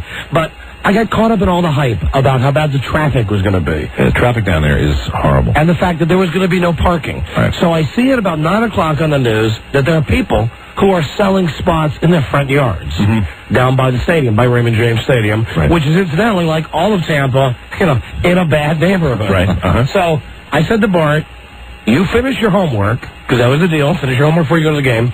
I'm going to go down, scope this out, and I'm going to find someone, and I'm going to get us a spot right by the stadium. Very good. So I go down, and it is like squatters. You know those hillbillies who say, because I'm sitting down, I own this property? There you go. This is my property. There you go. 9 o'clock in the morning, I'm going down Dale Marbury Boulevard. I can see the stadium in front of me, and already there's every goddamn Cletus with a big cardboard sign. Right. And many of them misspelled parking. A lot of it was P-A-K-I-N-G. Packing. Paking. It was, excuse me, it went from $5 to $20. Right. Some guy had a sign that said parking, $1,000. Oh, my God. So I was just driving through this neighborhood, and I saw this grandma standing in front of this house with her daughter, and it was about 4 blocks from the stadium. Right. So I pulled up, and I said, hi, how you doing? Are you going to be selling any parking spots? She said, yes. And I said, showed her my credential. Said, CBS, going to be getting here later. How much would you charge me for your driveway? So I'm positive that I can get in and get out, and I won't be blocked. And she said, $50. This was through the interpreter. Right. $50. She didn't speak English, so her daughter spoke English. So then I gave her $50. And I said, okay, I'll see you later. Bye-bye. Oh, no. And as I drove down the road... Did you see them laughing? No, I thought, I'm an idiot.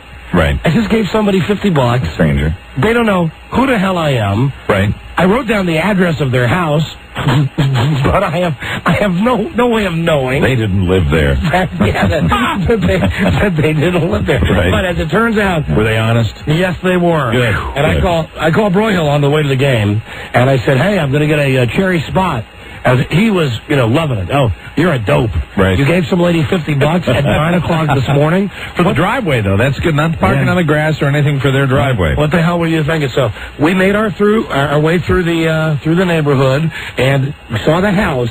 Now, the old lady was not in front of the house. Her grandson was there. Right. And he said, by this time the price has gone up. He says, I got a spot right here, $250. Ooh. You won't get parked in. And I said, I was here earlier.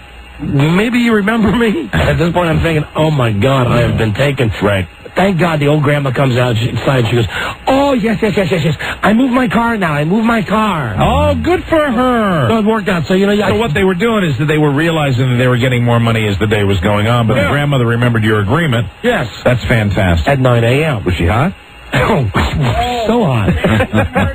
Trey affable. So hot, Mike. In her day. Think Martin Scorsese's mother. That's exactly what this babe looked like. Beautiful. Right, absolutely. So once we figured out that we weren't being scammed there, then we realized that because I was paranoid about the traffic all day. Now, keep in mind, I went to the stadium at 9 o'clock in the morning to buy the spot. The game doesn't start until 6:20. Yeah. I said to Bart, at 1 o'clock, look at this crap on TV where they've got all the helicopters saying that the roads are jam-packed. And I said, we better go right now.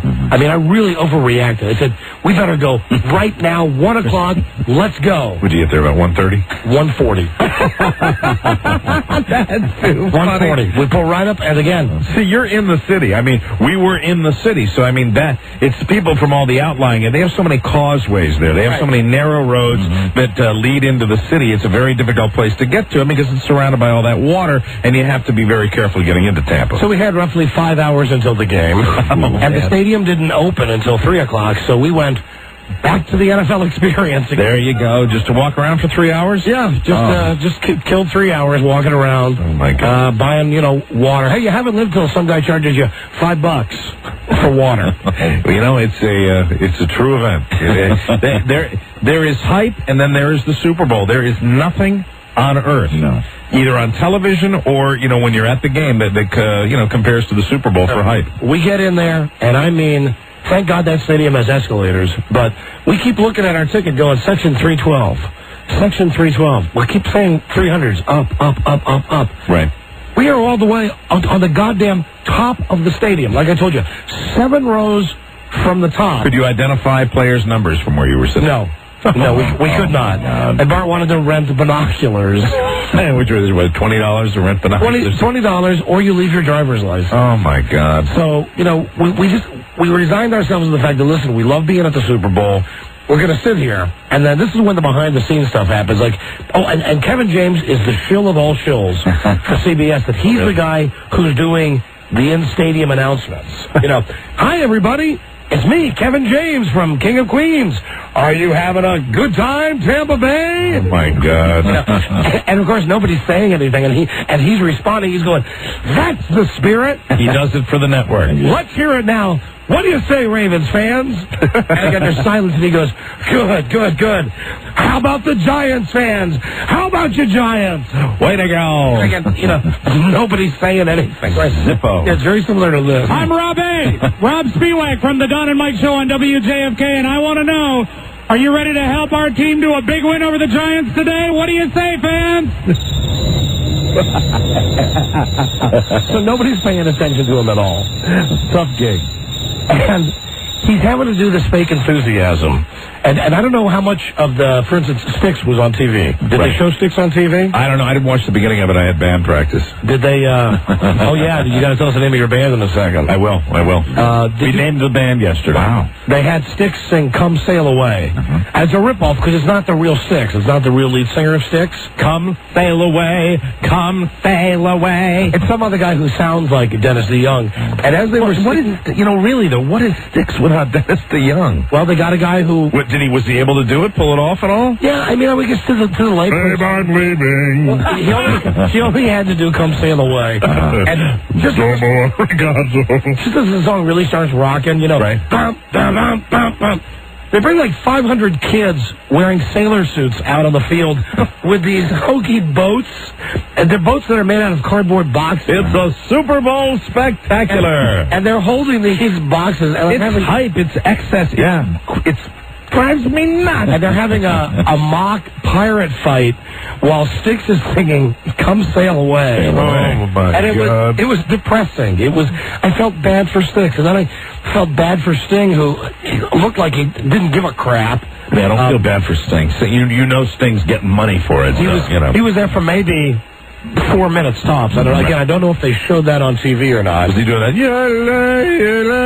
Yeah, that's the song. He did that song, and then he did Roxanne. Okay. And then that was it. And then they, and somebody tell me on TV, did they F it up so that you couldn't see the stealth bomber fly over the stadium? I got there really for the player introductions. This is the place where I was watching the Super Bowl. I got there. Rob, did you see it earlier? I didn't, but according to Tom Shales, what they did is they got a shot of the stealth bomber, but it was a late shot, so you couldn't see it in perspective. Did you watch the Super Bowl, Buzz? Only parts of it. I saw the 3 touchdowns in 36 seconds. You're the man. Man stays true to his conviction. Right. Yeah, I like that. I didn't watch the pregame, but according to Shales, that they got a late shot. They didn't get that or the Thunderbirds flying over the stadium. The one shot they would want, right. They screwed that up. And again, like I said, we were up so high in the stadium that we saw the stealth bomber. Mm-hmm. I mean, literally, 10 feet away from us. Underneath you. As it flew by, and that was cool. Then the Thunderbirds came by. Do they give you oxygen at that part of the stadium? And then it was time for the player introductions. Right. And all through the stadium, they had the mics on. I guess the same thing at home, where you heard the guy saying MFer and yes. Come on, don't F with us. This is our effing house, and let's go kick some effing A. And this is being, blasted through the stadium. The NFL. Just absolutely blasted. And then Kevin James comes back on and he says, "Now, fans, here's where you get to be a part of Super Bowl history. Look inside." Oh, hold on, here's the hotline. Hello? Dad? Yeah. I don't think you're being honest. You left out something about the planes.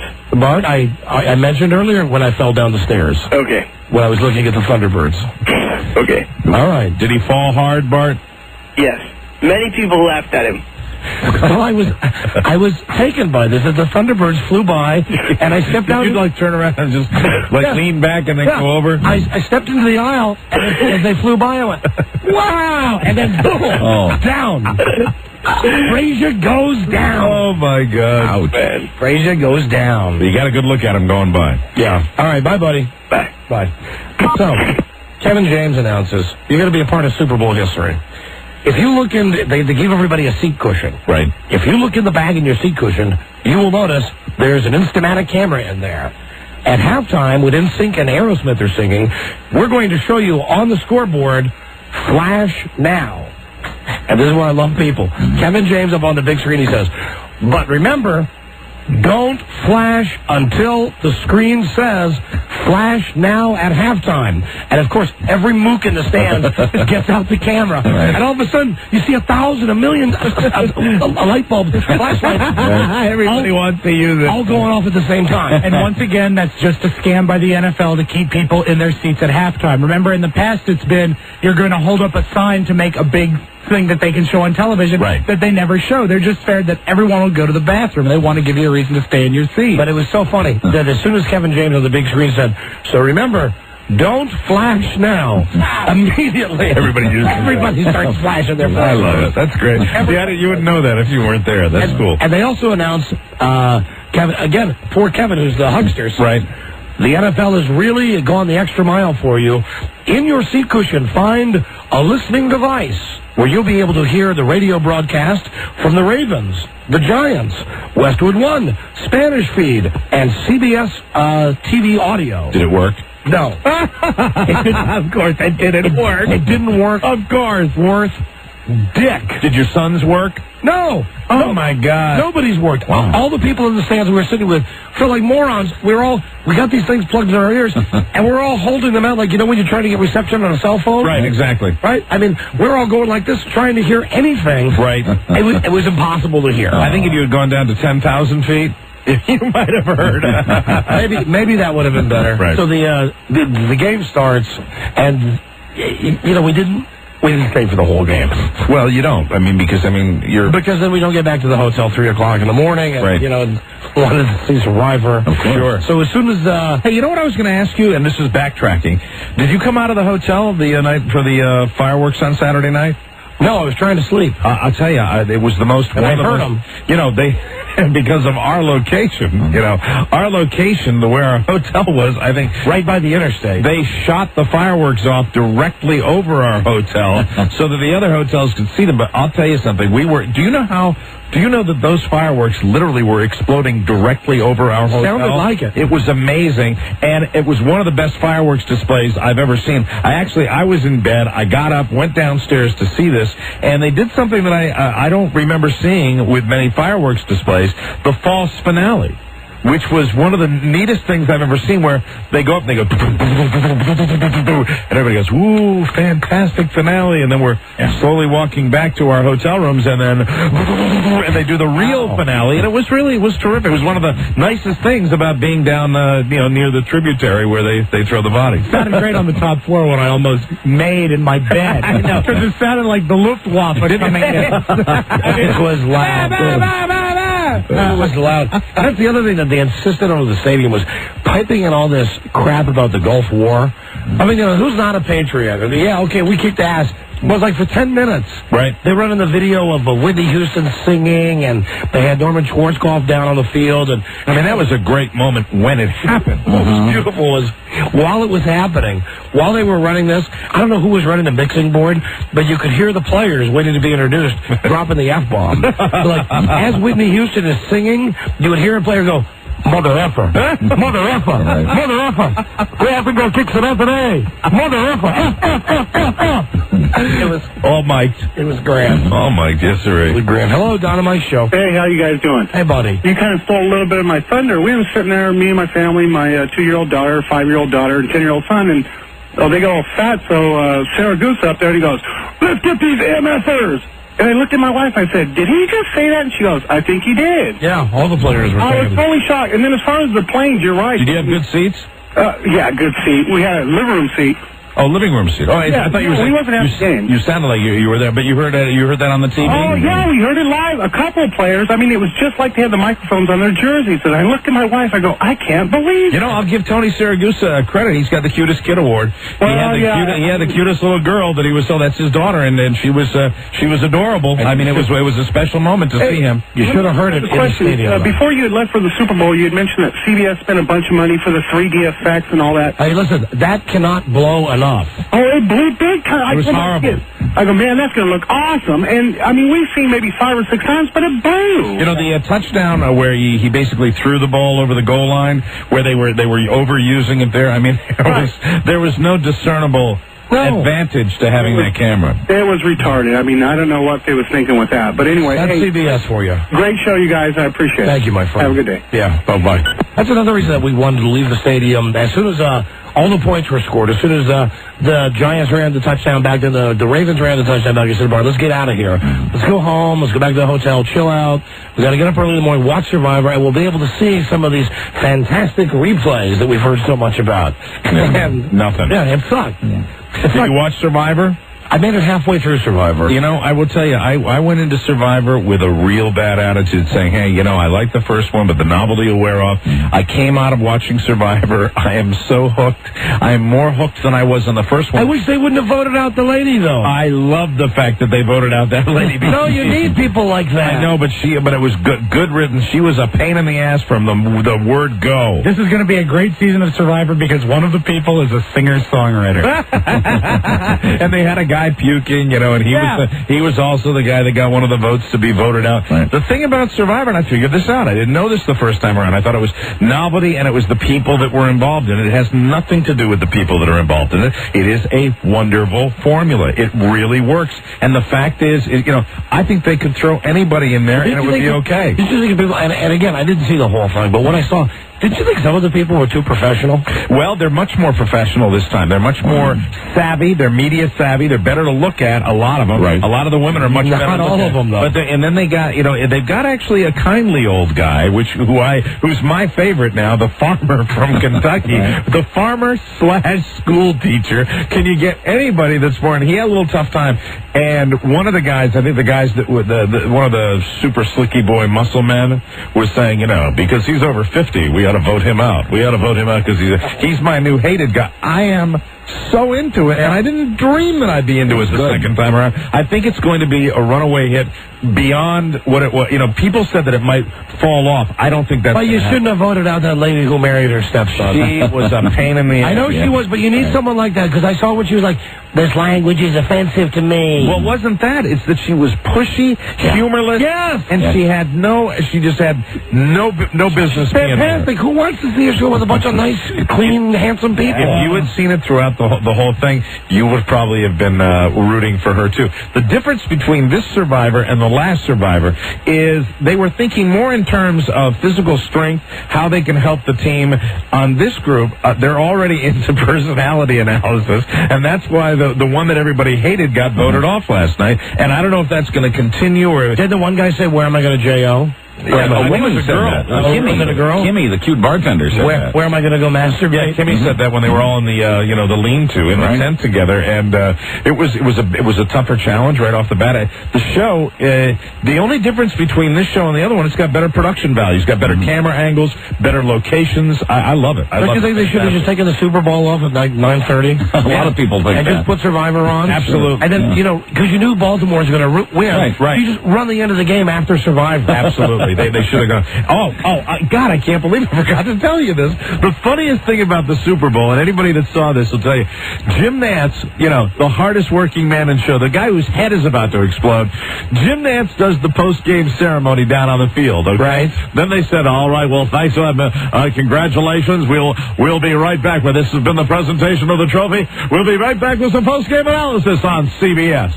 And then you see him, as they fade the commercial, you see him start to run off the podium. Oh, because he had to go back and get back on the set. God, it was the funniest thing, and he comes back, and they say something like, well, you made it back here, and then he's anchoring the coverage, and he looks like he's going to bark. Jim Nantz is CBS's whore. Oh, absolutely. It's like, okay, we're back. We're going to go to he's a Bonnie Bernstein. Bigger whore than Kevin James. I mean, he looks like he's going to, and you know what he's doing? As opposed to just going, I'm really out of breath. Let me tell you, he's trying to control it and not show everyone. He's masking it. And he's out of breath, Jim Nantz. And I've got to credit my father with this. He called me, and if you look at any picture of Jim Fossil upset in the paper today, right, as the game progressed, he looked more and more like Beavis. From Beavis and Butthead. And not his hair. You got to look at his eyes, and bear me out if you find a picture of him. I swear you'll believe me. We got a break. We'll be right back. This is the Don and Mike Show. I'm registered in this class. What class? This is U.S. history. See the globe right there. Really? May I come in? Oh, please. I get so lonely when I hear that third attendance bell ring and all my kids are not here. Sorry I'm late. It's just like this new schedule's totally confusing. Yeah, I know that, dude. Mr. Spicoli. That's the name they gave me. You're ripping my card. Yeah. Hey, bud, what's your problem? No problem at all. I think you know where the front office is. You dick! They love to hee-haw with the wrinkled meemaw. We do. Don and Mike. Oh, we do. Hello, Don and Mike Show. Hey, Don and Mike, how y'all doing today? Hi, buddy. We're doing great, thank you. Good. I got two questions for you, and I won't keep you long. The first one is, can either one of you do the dance that Ray Lewis did, like pop your body? Can y'all do that? No. Can anyone do that other than Ray Lewis? No. I mean, if that was not the most... Rob says he can. The most goddamn ridiculous thing that I'd ever seen. You want to think you're on a national stage.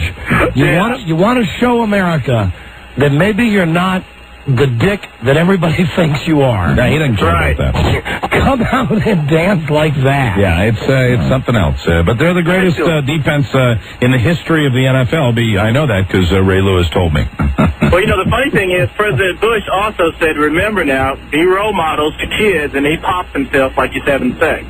I saw when they gave Ray Lewis the MVP award that he had like one of those Shaggy Doo hats on, a Scooby and Shaggy hat. Right. He had it pulled way down over his eyes, and Tagliabue was standing there. First off, Tagliabue looks uncomfortable.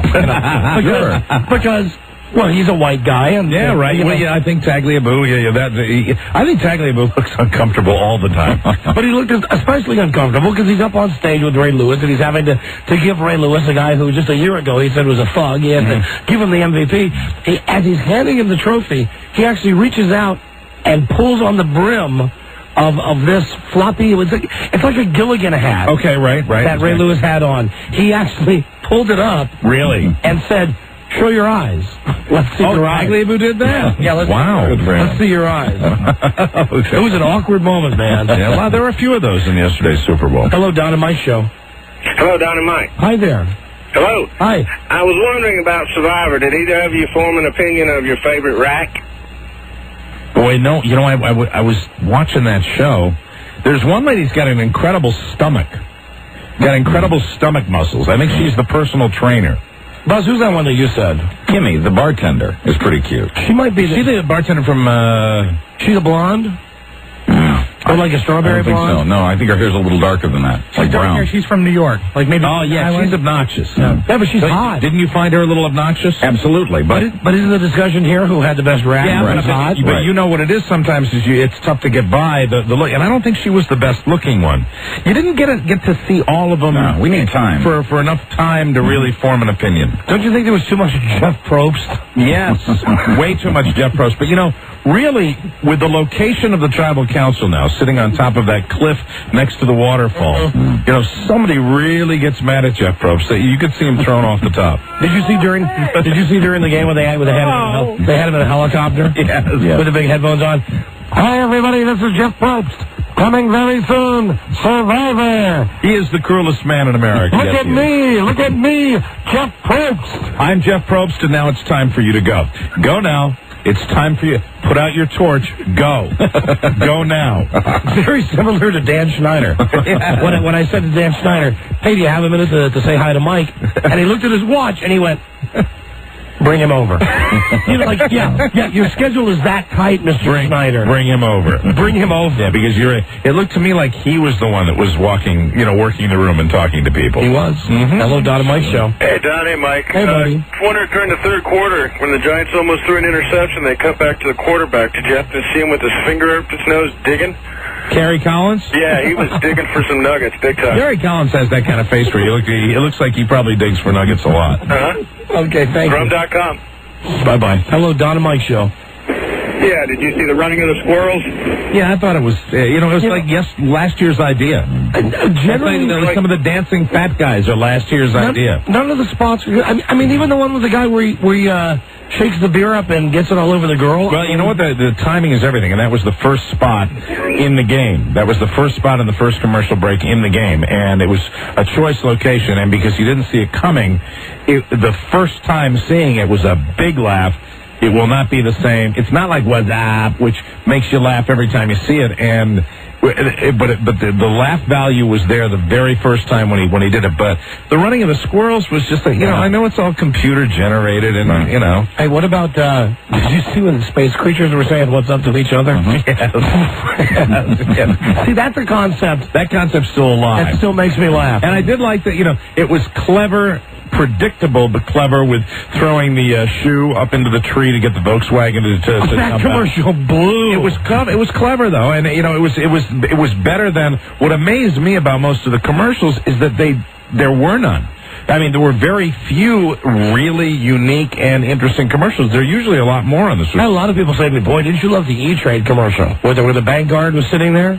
No, I didn't The think it was Matrix that commercial? No, and I like that. I like anything with monkeys. with the monkey, yes, but But it again, still wasn't that funny. but again, you and I are biased because we love monkeys. But even with loving monkeys, I didn't think it was all that yeah, great. I mean, that's what I was going to say. What was the point of that spot? I know that a lot of .coms have Invest wisely is gone out of business for E-Trade, and that's what it is. You know, it's like you make sure you go with E-Trade because it'll make you a smarter investor. It was total BS. Yeah. Hello, Don and Mike Show. Bade. Hey, man. What do you think? What's all these downer ads I'm seeing about smoking cigarettes, man? Oh, how about that? Did you see that one with the guy? You better well. Doesn't somebody know the Super Bowl's a party, man? Come on. Hey, man, I don't want to see that downer stuff on my Super Bowl party. Hey, what do you think about Jeff hanging on the back of the airplane? You think that was him? It sure looked like him. Jeff Probst, yes. You think he was roped in, or? Oh, he was attached. Oh, yes, absolutely. He was attached. Yeah. CBS has far too much invested in that young man. Gotcha. Yeah. Bye-bye. Hello, Don and Mike Show. Hello? Hey, Don and Mike. Yeah, hi. My brothers, how are you? Hi, we're doing great, thanks. Do you hear? My son was telling me a interview with Tony Saragusa that he was talking about Rich Gannon. He was explaining that Rich Gannon was upset that the hit Tony Saragusa put on him and he fell on top of him. Oh, goodbye. Hello, Don and Mike Show. Call the show that's on after us. And not only was that a great story, it was secondhand. Hello, Don and Mike Show. Hi, Don and Mike. This is Gladys. Oh, Gladys. Hey, listen, I'm giving up my February call. Gladys, I got the chills today. Listen. It's not February yet. I'm really ill today. Pretend it's not me. No, it's not February. No. Discipline yourself. Killer Fader. Gladys, you can't trade ahead. I got your gift. Thank you. March 1st. Goodbye. You cannot trade ahead. I just hung up on her. I'm sorry. She has to exercise. I knew that would happen. Is that what she was calling about? She said she sent me a lovely gift for Julia, and I thank her, but that does not get her another call. Not in my show. So strict. Hello. Please, Buzz. She doesn't want to talk to you. That's true. Hello. Is it me? Yes. Oh, I'm sorry. Hey, the one thing that peeved me about the movie commercials, they all ended with when they were opening as opposed to what the movie was. Huh? Come again? What? Well, they would show this whole movie ad, and then all of a sudden, they would have a date. Opening December 12th. I thought every movie was named opening, March 12th, opening March 5th. They never said the name of it. I still don't understand what he's doing. We might have the dumbest guy of all callers. Is this guy just making a point that is not a point? When they run an ad for a movie, yeah. At the very end, when the screen goes black and it says opening March 12th, coming 7/4/01. Right. This guy thinks that that's the name of the movie. Well, they never said the movie during the commercial. It was like... Sure they did. But don't they throw the name of the movie at the end? And then underneath show you... I swear to God, I saw every movie. I don't know what movie was advertising. Well, let me see if I can explain this to you. You can show a trailer without putting the title per se in a movie trailer, and then give the date at the end of and you still have promoted your movie. And I would imagine that most movies, in a fine print at the end, have Castaway, Cannibal. Monkeys from Mars, whatever the movie is, But I'm half blitzed at a Super Bowl party. I was looking for the title, At the very end of the ad, all I saw was one. Well, I'm the last guy that should say this to you, but maybe it's time to, back off on your drinking. Hey, Mike. Hey. Gotcha. Johnny Hypocrite. Hello, Don Mike Show. Hey, Don, Mike. Hey, hi. Do you guys, that monkey commercial with the tear and all that? Don't you remember back in the 70s when the Indian was on the side of the road and all the trash was being thrown I guess out? we're getting a real cluster of dumb guys calling in. Yeah, we understand the concept. Okay. You just acted kind of dumb on the radio there. No. We weren't. We said we didn't like the commercial. I knew what they were going to. You moron. Okay. Hey. Moron. Come on, you're the idiot. Well, you were talking on the radio, so I figured I'd just say call in and say, hey, just... And that, something? That was your mistake. Yeah, I know. All right, later. Fucking say Oron May. Really, God bless you. Well, it's very difficult when someone calls with something that we already knew. How could you possibly think that we didn't understand the concept? We were just saying... What's the name of that Indian chief that did the litter commercial? What was his name? Chief Lickalot... Chief Lickalot-Pooney. Well, I was in a room with a bunch of kids, and I had no idea what that was about. Lickalot-Pooney. But yes, of course, everybody knows that. But something? That was not central to the theme of the commercial at all. Because you got a large segment of the audience that aren't old enough to understand that reference either. The whole thing was, I just thought it was lame. It wasn't as good as some of the other ones. And thank you for explaining it to us. Hey, you're welcome anytime. Okay. Yeah, do you think it makes it funnier when you explain it that way? No. Thank you. Okay. Bye-bye. Bye. Another friend made. I'd love to breathe on you right now. Give you some of whatever I got inside me. Give him some of the virus. Hello, Don and Mike Show. Hello? Hello? Please turn your radio down. They come in clusters. They come in clusters, really. The idiot callers come in clusters. This is like being back down in Ybor City on Saturday night. Absolutely. With Wendell. Hello? Hello? Yes, how may we serve you? Hey, how you doing, guys? I was just calling to tell you, don't you think Elizabeth is a fine piece of ass from Survivor? I don't know. I don't know which one she is. Do you know which one's Elizabeth? There's several really hot women on there. She's the 23-year-old footwear designer from Newton, Massachusetts. Yes, sir. She is my favorite. You are absolutely right. Yes, she is. She is my favorite. She's a very fine piece And of ass. she's also, I like her personality the best, too. Gotcha. But, Mike, hey, you don't have the personality. Thank you. And she wore some funky headgear for the travel council, too. Hello, Don and Mike. Yeah, I wanted to say something on the air about the smoking commercials. Yes. Yeah, I wanted to say that, isn't it funny that that's the time where everybody would be outside smoking is when they're showing the don't smoke commercials? It's interesting logic. Okay. I'll give this guy some credit. That's tough to find fault. This guy did noodle it through. Because they ran it right at the very end of the game. Yeah, and then that would be probably when guys are out on the deck. Yeah, going to light up. Right. Exactly. But hey, man, what a downer. During your party. Not during my Super Bowl party. Not during my XXXV bash, man. Please. It's a hassle. Thank you. Thank you. Goodbye. We have to break. We'll come back. A couple more phone calls. I do want to get the name of Mike's band. Yeah, we're getting the band back together. And the hypnotist is here. So we'll get to all of that in just a moment. This is the Don and Mike Show. I'm mad. I am mad enough, and yet still very self-conscious, but I'm going to write a book, and I'm going to talk. I wanted to believe, and I tried my damnedest to believe in the rainbow that I tried to get over, and I couldn't. So what? The mayors of Connieland, Don Geronimo and Mike O'Mara. We were doing that a lot this weekend down in Tampa Bay. Yeah, people would get frightened when we would do it, too. Rob and I did it on the plane yesterday. So what? I tried my damnedest. Hello, Don and Mike Show. You know, Don and Mike 40 makes me sick, man. The deal is, he's coming on to your show falling like he's about it. The Don and Mike symbolizes the greatest DJs ever. Now, he may be able to fool you guys, or he even may be able to fool these stupid people that you got calling your show, but you ask anybody, Bitter Nigga is the man who is the best caller. Bitter Nigga is the man who could trick with the 40. Bitter Nigga has the power that even your punk-ass promoters don't possess, and Bitter Nigga is immortal, and he will live forever. BN. BN. Great. So Don and Mike's guest. BN. You. BN. The mind trying to take my job and my glory. Listen. Hey, BN. This show is one thing, but his marriage is on borrowed time. I promise you that. BN. BN, hello. He's gone. Stop speaking about yourself in third person. He's gone like the wind. I don't know, that was some kind of diatribe from BN. He doesn't like Mr. 40. No, he doesn't. No. Hello, Don and Mike Show. Hi, I'm calling from New York.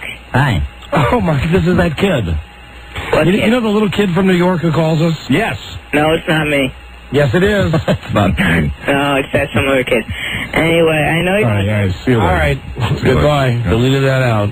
Goodbye, kid. Hello. Call back when you have pubic hair. Thank you. And kids aren't allowed to call. We're not changing that rule. Hello, Don and Mike Show. Don and Mike. Unless we fathered them. Right. Hello. And that happens occasionally.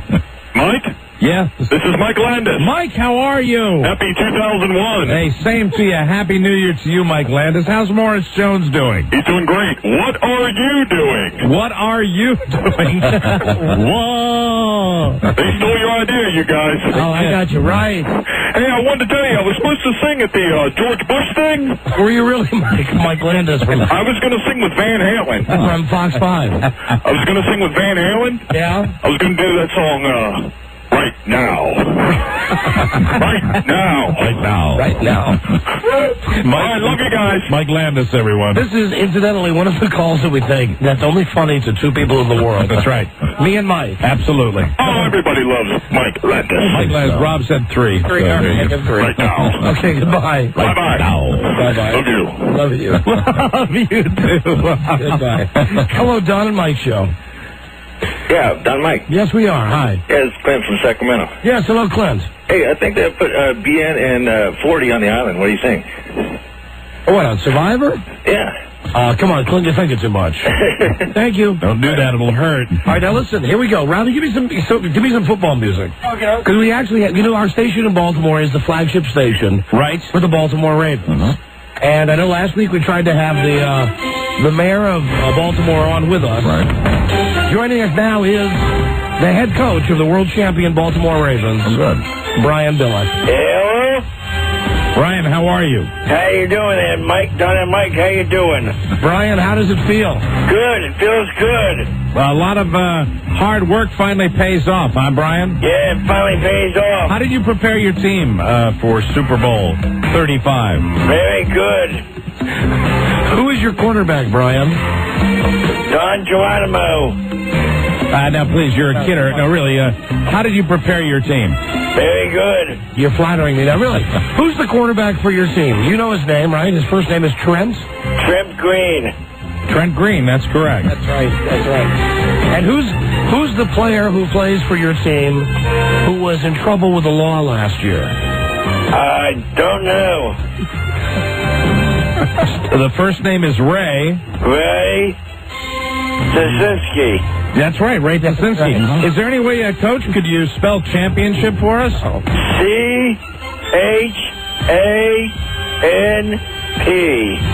Champ. He has been going for a while. Champ. So how does it feel, Coach Billick? How does it feel to be on top of the world? Good. Good. What's the first thing you did when you came back to Baltimore? We flew on a plane, came in at Baltimore National Airport. Yeah. Got off the plane, got to our buses, went back to the stadium. I bet you banged Mrs. Billick hard last night, huh? Yes, we did. You gave Mrs. Billick the high hard one? Yes, I did. That had to be good. Did you give it to her in the bad place? No, I gave it in the good place. Good for you, Brian. Do you do that a lot, Coach? No, I don't. You don't. Hey, Mike, say magic. What's that? Say magic, Mike. Magic. Hey, guys. How you doing, guys? Hey, it's Tom Gavin.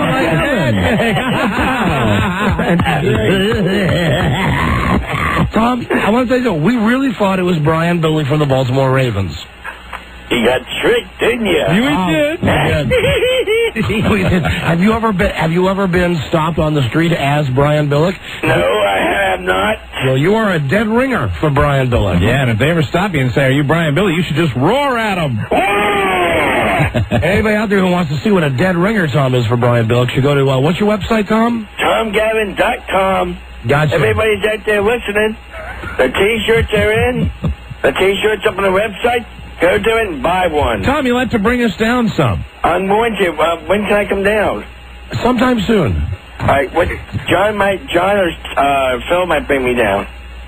Phil's back there or John. Please call Charlie. Right.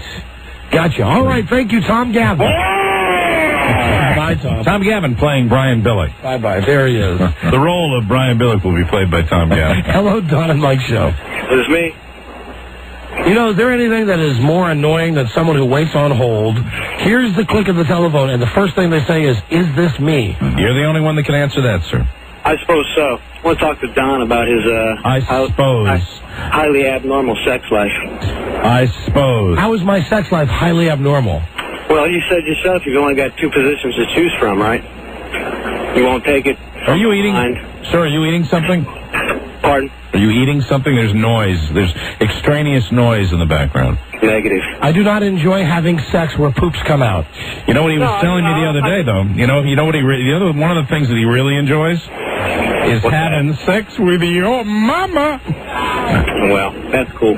Yeah, that's cool. Who doesn't have sex with your mom? Well, what I actually called to find out is if this caller doesn't get phased about it anymore because so many people have had sex with his mother. Come on, what do you want? Exactly. You don't give or receive oral either, huh? I don't give or receive oral? What show are you listening to?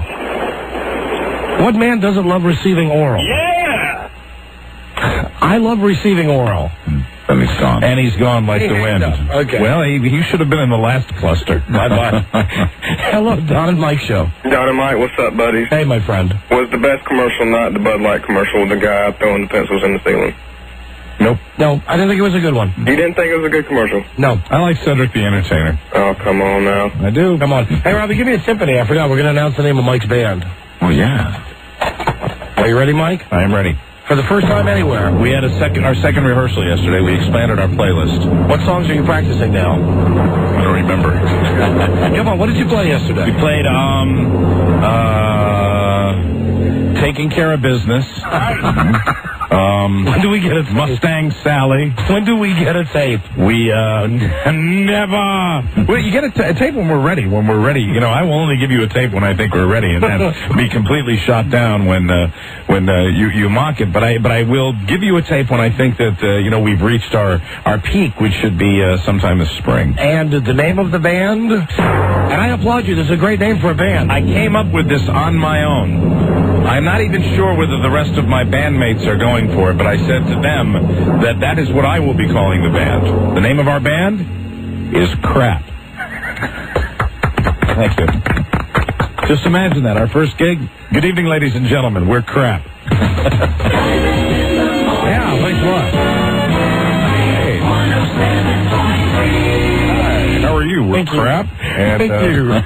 We're going to be doing some Journey ballads for you tonight. We're going to be doing some great England Dan and John Ford Coley tonight. We'll be opening for several events at Nissan Pavilion. Yes, we'll be on a stand next to the beer concession shop. We'll be on the beer garden with the Booty Blues. Well, congratulations on the formation. Do you approve of the name? Yeah, as a matter of fact, I think it should be, since you're the name. Mike O'Mara's Crap.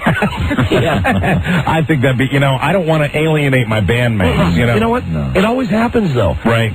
It started out Let me just tell you, It started out being the Silver Bullet Band. Right. It ended up being Bob Seger and the Silver Bullet Band. Mm-hmm. Why not just take that step out? I'll tell you, if things go well, Mike O'Mara's Crap, and we go into a second season, and I'm still driving that band. Rhythm section extraordinaire. Hey, we're Crap, everyone. Come on. It's got to be Mike O'Mara's Crap. Well, no, it can't be until we get established, and then I think maybe I'm not going to put the kibosh on the. You're the name. Yeah, I know, but you're the name. But I'm not the talent. You see, I'm just an amateur musician. Who's going to come see Crap? But who wouldn't come see Mike O'Mara's Crap? Let me give it some thought. I'll get back to you on that one. But I just don't want to be too egotistical. Good evening. I'm Mike O'Mara, and this is my Crap. Yeah. Yeah. Hi. And now, ladies and gentlemen, please welcome to the Bottle and Cork, Mike O'Mara's Crap. Hey, I'll take it under advisement. But Crap will be, still in rehearsal for the rest of the winter, and we're shooting for a spring gig or two. As a matter of fact, after many, well, we're not going to play anywhere, but where do we play golf? Oh, you're going to play at your golf club? Yes, and it's private. I see, I've done that. That's by design, you see. That's so the public will never be able to see Crap. Oh, but you got to bring us a tape of Mike O'Mara. I will definitely. I tell you, when we are ready, I will bring you a tape of Crap. Mike O'Mara's Crap. When we have our first real gig, which is really not a real gig. We're just playing for a party of friends. Because, Mike, remember, it started out as the Four Seasons? Right. Then it was Frankie Valli and the Four Seasons. Right. Well, if I do, if it does become successful and I have to use my own name to branch out on my solo career, where I just play the drums and don't sing. Listen, those guys need you. It's Mike O'Mara's Crap. Well, I'll see what we can do about that. You got 15 years of name recognition in this market alone. I want to get this band sound right where I want it, and then once it's there, maybe, Hey, how are are you? I'm Mike O'Mara, and this is crap.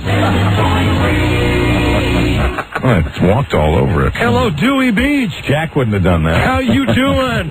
Give it up for Mike O'Mara's crap. Our playlist is somewhat of a hodgepodge. Really? I know how to... Shocker. I know how... Yes.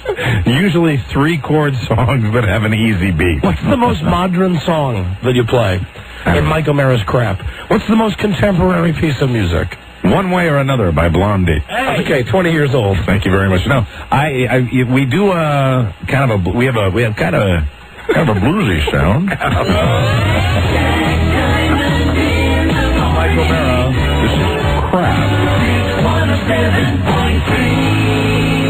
I will, I'll get it when we have our next word. We're taking a little hiatus because we're all amateurs and everybody has to make a living. So, our Sunday afternoons for 2 weekends in a row are going to be, we put the kibosh on them. After the next rehearsal, I'll have a full, list of songs that we're going to be doing. And, we're not going to just have one gig. We're actually going to try to get another gig. And John Pop's got to call me because I need a keyboard player. Right. And he's got and John's guy will be a guy that's played in real bands, right? He'd be a perfect addition to Mike O'Mara's crap. We think all of us in crap think that Mike O'Mara's crap. It's not going to. Now listen, don't. I told you. I am thinking about I would your, take it. I would your take best it interest. I know you are. But it's not right now. I can't do this without consulting the band. You know how the band works. Deborah, Harry, and Blondie. Yeah, that was Blondie first, and we haven't even had our first gig yet. What you need to do, Mike, is break away and bill yourself as Mike O'Mara of crap. Oh boy, wouldn't that be something? Now listen, I'm playing the humility thing. Mike O'Mara with crap.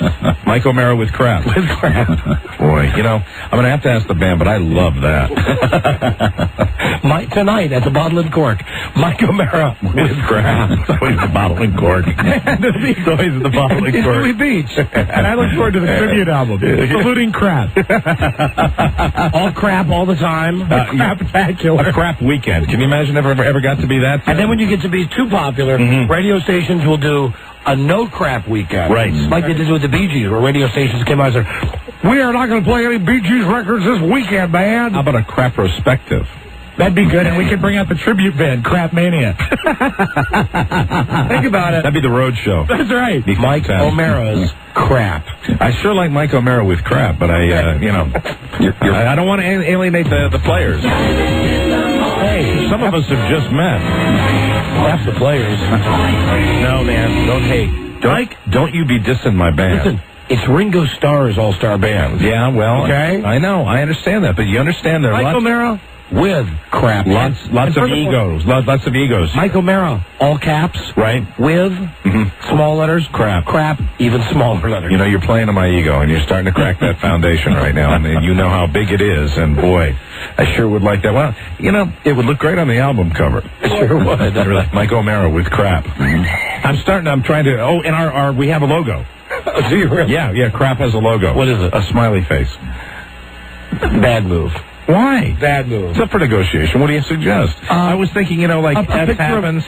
A picture of that fake dog poop that you buy in novelty stores. Well, I don't want to hit people over the head with crap. Why? It's the symbolism of crap. It's basically so when we start, we can say, "Good evening, we're crap." Mike O'Mara with crap. Mike O'Mara. Well, we'll see. I can't do that. Your first album should be called Crap Load. Crap Load. Crap Load. Crap Load. We know our crap. Right. That's when we're gonna send the tape. I thought you'd like the smiley face idea. Just, it's subtle. It's subtle. Because it's just the smiley face and then crap. Yeah. It's your band. It's not my band. It's your band. I am not the band leader. I'm telling you, if I'm not a musical person. I am a drummer. I would be humbled if you would ask me to assist you in the management of this band, and I would be glad to meet the members of the band and explain to them the hierarchy. To say, listen, you'd basically be doing my dirty work for me. You are nobody. You are nobody. You are nobody. This man is crap. All right, let me tell you something right now. That would be a lecture I'd want to see. When it becomes necessary, because you're massaging that ego so well right now. When it becomes necessary for me to make it, Mike O'Mara with crap. Yeah. I'm gonna let Call you. me in. I'm gonna let you. Call me. I'm going to let you do the dirty. Let me be your George Martin. That'd be fantastic. I'll arrive late to the rehearsal. You'll show up in my place and say, listen, gather around. Look, we're going to make some changes around here. And, not everybody's going to go for it. No. So, I mean, we'll probably have to cut a few people loose. Oh, you can always find more people to be crap. But right now, I think it might be a real good idea for me to know all the names of the band members. Hey, Mike O'Mara with crap. Two more names. I think crap is one of them. Mike O'Mara's crap. Crap is, yes. Golden Boy's not bad. Golden Boy? Because you're the Golden Boy. Golden Boy. And what about if you just called it Harvey? Harvey. Yeah. Jack Diamond. Thank you very much. Yeah, I suppose. But crap is, crap's a winner. Yeah. We went with crap. You can't go wrong with crap. Well, I'm glad you like the name, and I'll keep you advised as to the progress of crap, and I will furnish a tape for your entertainment. Please do. When the time comes. Please do. Very good. Crap, featuring Mike O'Mara. Man, I like it. I like it a lot. Mike O'Mara in big letters. Crap, small letters. Mike O'Mara with crap. Crap featuring Mike O'Mara. Mike O'Mara's crap. I mean, listen, think about it, baby. Mike O'Mara and crap. Think about it. That's all I'm asking. It's exciting to me. It's an exciting time to be a member of crap. It's exciting, because crap is right on the floor now. But don't forget, I'll tell you something. Yes. And please don't take this the wrong way. I won't. I won't. You are crap. Thank you, Don. You are. There is no crap. 15 years and you can still throw me a compliment. I tell you, and I appreciate it. You're crap. I know you mean it from right here. Crap is you. I am crap. Without you, there is no crap. I'm not going to sit here and deny it. I'm really not. I'm really not going to sit here. I could be phony, humble. Don't but be. Why do that? You're right. I am crap. You are. I am indeed. Mike O'Mara's crap. Thank you all very much. Check it out at the Bottlin Court, Dewey Beach, this weekend. We got to break and bring that crazy hypnotist in. Crazy. I think he's going to hypnotize Lisa or something like that. So please stay tuned. We'll be right back. This is the Don and Mike Show. We live live. For instance, every man in this room is hiding some porno in his house. Every man in here got a pornography stash in the crib. Not an illegal amount, just enough to get you by. And when we hide porno, we go all out. It ain't behind the refrigerator, under the bed. No, we become Batman when it's time to hide some porno. That's right. You hit the light switch, the whole bookshelf shift to the side. You go down 2 flights of stairs into your porno cellar. Janet Jackson, yes. Toby Kai, Dina Jameson, that's right. Clown porn aficionados, Don and Mike. All right, I'm just finishing up the questions for Lisa tomorrow. We're sending her to the Ravens Championship Parade in Baltimore. Right. Hey. And, come on in, Gary. Come on, here's Gary Conrad. Hello, Gary. How are you? Good to see you. Oh, thank you. We loved having this guy on the show, a year or so ago. Yeah. I'm always a little scared when Gary comes in here because you always think he's going to look at you and do something. Yeah, oh, there I'm out. I'm under. It's great. Yeah, you agreed to volunteer next time I was on that. I did? Yeah, I remember. No, absolutely not. It won't be happening, Gary. I think we have 2 subjects for you today. Oh, cool. One subject is Lisa, who I don't think was working with us the last time you came by. Okay. And the other subject is our engineer, Wendell Hall. Wendell, yeah, I heard about Wendell. Wendell Hall. Wendell Super Bowl fame. Now, you're just here just because you're in town? Well, I went up to watch the Super Bowl with my buddies in Jersey. Gotcha. And that took about 10 minutes.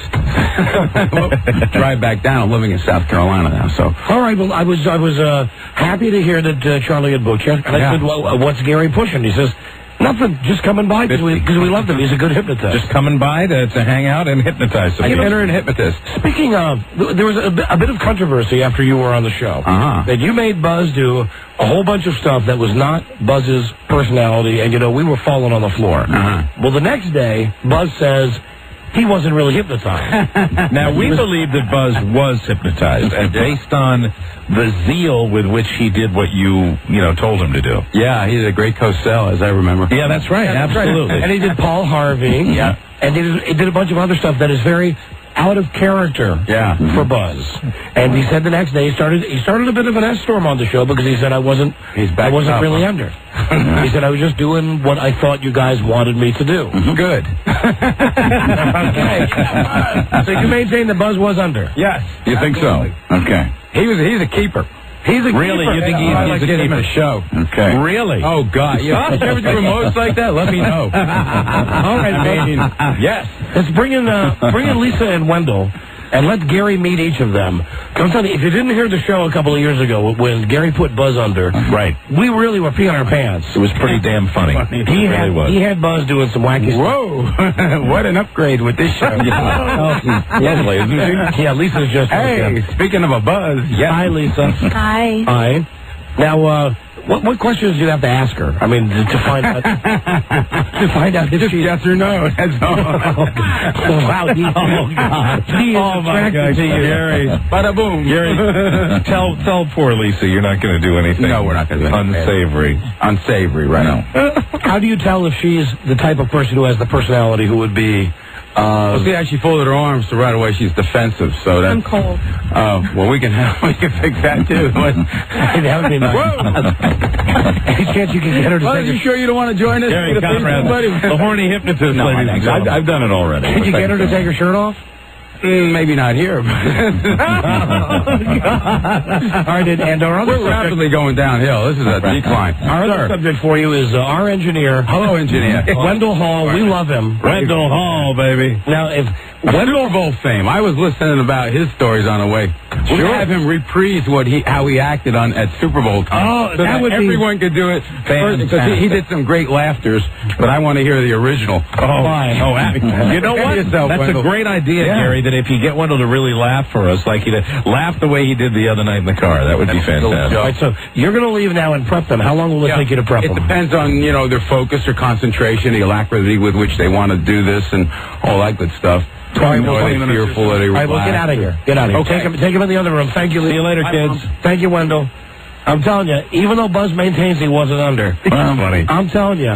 Gary's funny. I remember that about Buzz it. was under. And geez, he had the hornies for Lisa, right? The thing about Gary, though, where he differs from other hypnotists, so many of these guys are like, hello, I'm the amazing Blackstone. And I'm going to... He doesn't do that, but he's very confident in his abilities. And I think back to our discussion with you, and I know that what you had said is you weren't doing anything you didn't want to do. Well, but that's I do typical. think, I think he had you under in some regard, Buzz, because I remember the way you did it. You were so out of control, Buzz, and you're never out of control like that. I didn't want to let anybody down that day. Remember, when I first told you that I didn't think I was hypnotized was that night after we were off the air. Right. And then the next day you encouraged me to stay on the air what I had told you the night before. No, I'm all for the truth. Right. And I think that you think...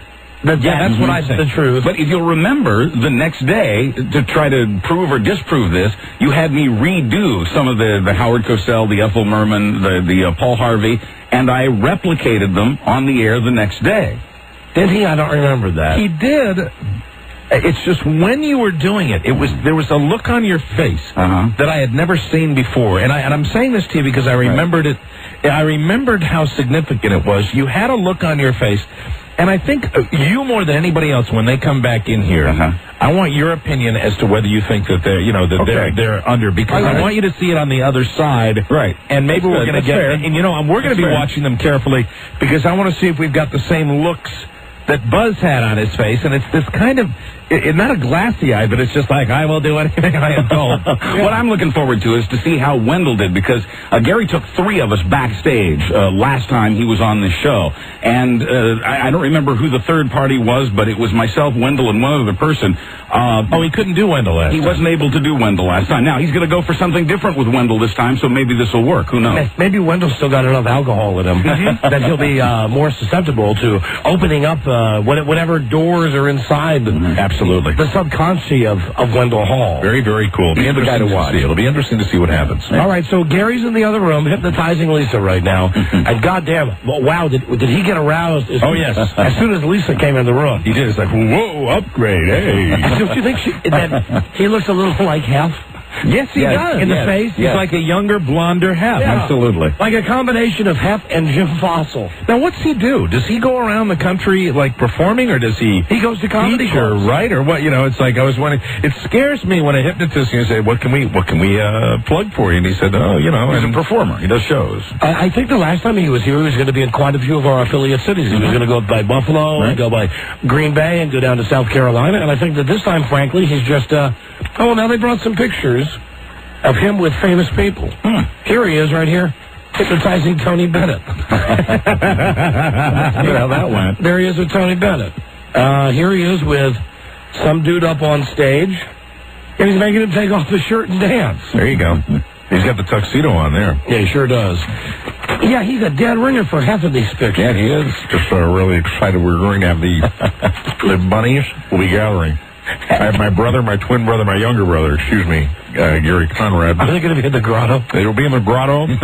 Shortly before they make their way down to the grotto, Gary will be hypnotizing them, and then they'll, make their way into the grotto, and they will begin Alessio. I'm very excited about I love when you say grotto. The grotto will be filled with bunnies, all various sizes. We've got, this is Heather. Heather, come over here. Heather, and this is Lisa. We've got Bambi over here, Bubbles over here. They've all recently had implants. We love having them in the grotto. In the grotto. Fantastic job. I'm Hef, and this is my younger brother, Gary Conrad, the hypnotist. All right, well, he's trying. Buzz, how long did it take? About 20 minutes or so last time. All right, well, then we'll move on with the show. Oh, listen, I started to tell you. So I got a list of questions for Lisa to ask people. They're expecting anywhere between 500,000 and 1 million people tomorrow at the Inner Harbor for the Ravens parade. Good. For winning the Super Bowl. The first question is, may I ask ye a few questions for Ravens Radio? Okay. The fact is... Technically, we are Ravens Radio in Baltimore. That's our station. It's our station. Now, Rob Nixon, my first question. Who let the dogs out? Why? Well, because, the boy and I had a conference, and he says, and I think he might be right, you get a lot of yahoos down there who would just immediately start screaming, "The Ravens! The Ravens let the dogs out!" Right. So we've nixed that. The second question will be, are you a native Baltimorean? Describe the excitement here today. What do the Ravens mean to you? Okay. And now we're going to get to the fun questions. MVP Ray Lewis just kills me. He's so talented. Don't you think? I think he's worked because it's Lisa asking the question. Right. It's a hot girl. Would you like to say thank you to Ravens owner Robert Irsay? That's the good one. I like it when we include the mistake in the question. That's always very humorous. Do you now, or have you ever had syphilis or gonorrhea? Thank you. I was hoping. I was waiting. I didn't want to jump in there. Which I was one? hoping you'd have there. All right. And then finally, repeat after me. Bromo Seltzer Tower. Pollock Johnny. English's Fried Chicken. Domino's Sugar Factory. Boog's Barbecue. Art Donovan. Mayor Schmoke. How about Right On? All right. You want right on? Right on. And you know what, Rob? Yeah.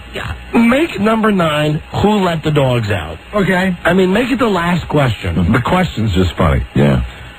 And finally... It'll be really funny if we get the total confusion by the question. Yeah. Who let the... What? No, I think Rob was probably right in that regard. Yeah, that does go, Ravens! Ravens let the dogs out! Ravens. Hello? Who let the dogs out? Oh, come on. Let all those dogs out. And finally, thank you for your valuable time as you celebrate the Ravens. So that's Robert Irsay is my favorite. Right on. Well, tomorrow, the big parade, of course, and Lisa will be right in the middle of it. It's supposed to be at least warmer than it's been. Supposed to be in the mid-50s. Pouring rain. Lots of pouring rain. Right. Be perfect out there. She'll be down there with the tape recorder, all of those tape broadcasts from your Ravens flagship station, Ravens Radio. WJFK. Right on, Mr. Modell. Right on. Hello, Don and Mike Show. Hey, Don, Mike, how you doing? Hello, Dennis. Hey, Mike. Yes, Dennis. Hey, do you need a Tampa League player? No. No. Oh, okay. You know what? Remember when Don said no to you that time?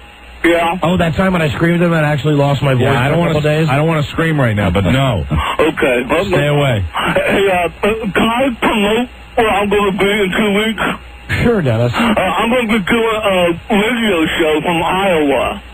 You're going out to Iowa again? Yeah, I'm going to do a love show. Oh, that's right. He's doing a Valentine's Day show. Yeah, it's going to be Saturday, February 17th. At one of our affiliates. Which one? KCJJ? KCJJ, and it's going to be from 7 to midnight, Central Standard Time. Gotcha. All right, Dennis. We'll listen for you then. Hey, Mike. Yes, Dennis? The commercial. The Bud Light commercial with that guy and a girl. Yes. Did you like that one? Yes, I did. I just bust the gut. There we see. You and I both have the same comedy eye. Hey, we do, Mike. And we have the same itchy eye. Dennis, if it was up to me, yeah, you'd be in crap. I'm not crap. I know you are. I mean, I know you do. I know you are crap. I know you love crap. Right. And frankly, maybe, Rob, what was the little girl on the Partridge Family? On the Partridge Family? Tracy, yes. Yeah. Perhaps someday you could be the Tracy Partridge of crap with Mike O'Mara. I don't see, Dennis, I don't want to be really cruel, unduly cruel here, but at this particular time, I don't see any way for you working your way into crap. There's no way I can get into crap, huh? Not right now, Dennis. You don't think Dennis is crap? I think Dennis crap material? I don't think Dennis is crap. I don't. Well, let me go play with my crap. But just remember, I know now, as Don said before, I am crap. I know you're crap. And I'll be making those kind of decisions now. All right, goodbye, Dennis. Okay, have a pleasant evening. We will. Goodbye. Doug? Yes, Dennis. Great job. Thank you. Bye-bye. Do you think Dennis could be a crap groupie? No. A copper maniac? You know, to be honest with you, I don't want Dennis anywhere near... Crap head? I don't want Dennis anywhere near my crap. Crap liquor? Crap eater? A crap... What do they call them? Parrot heads? Crap heads? That's right. The crap bunch. The S heads. SHI heads. Yeah, you could change the name. Right. Right. And there you could mark it with the fake dog do from the novelty store. I know you want that fake dog do. We need a more subtle approach. Licensed. Mike would never license that. No way. What you do is you get like one of those rubber strings. Right. That goes around the guy's neck. And maybe just sit on the top of the head? Like a hat. Yeah. Poo. Yeah. As Johnny Knoxville calls it, poo. Just think about it. I'll be covered in poo. Because I know it's Mike O'Mara's crap. I know that's what you think it is, and I appreciate that. I appreciate the vote of confidence. But for now, it's just plain crap. All right. Thank you. You're so humble. I try. You know, it's false humility, though. And Rob pulled out the tape of the time that I was screaming at Dennis. I believe that this is one time when Buzz was going to have to take some time off, and Dennis, I think, wanted to do the news. Mm-hmm. Good. Then I can answer Dennis. Dennis, in answer to your question, can you be in the group crap? This is my answer.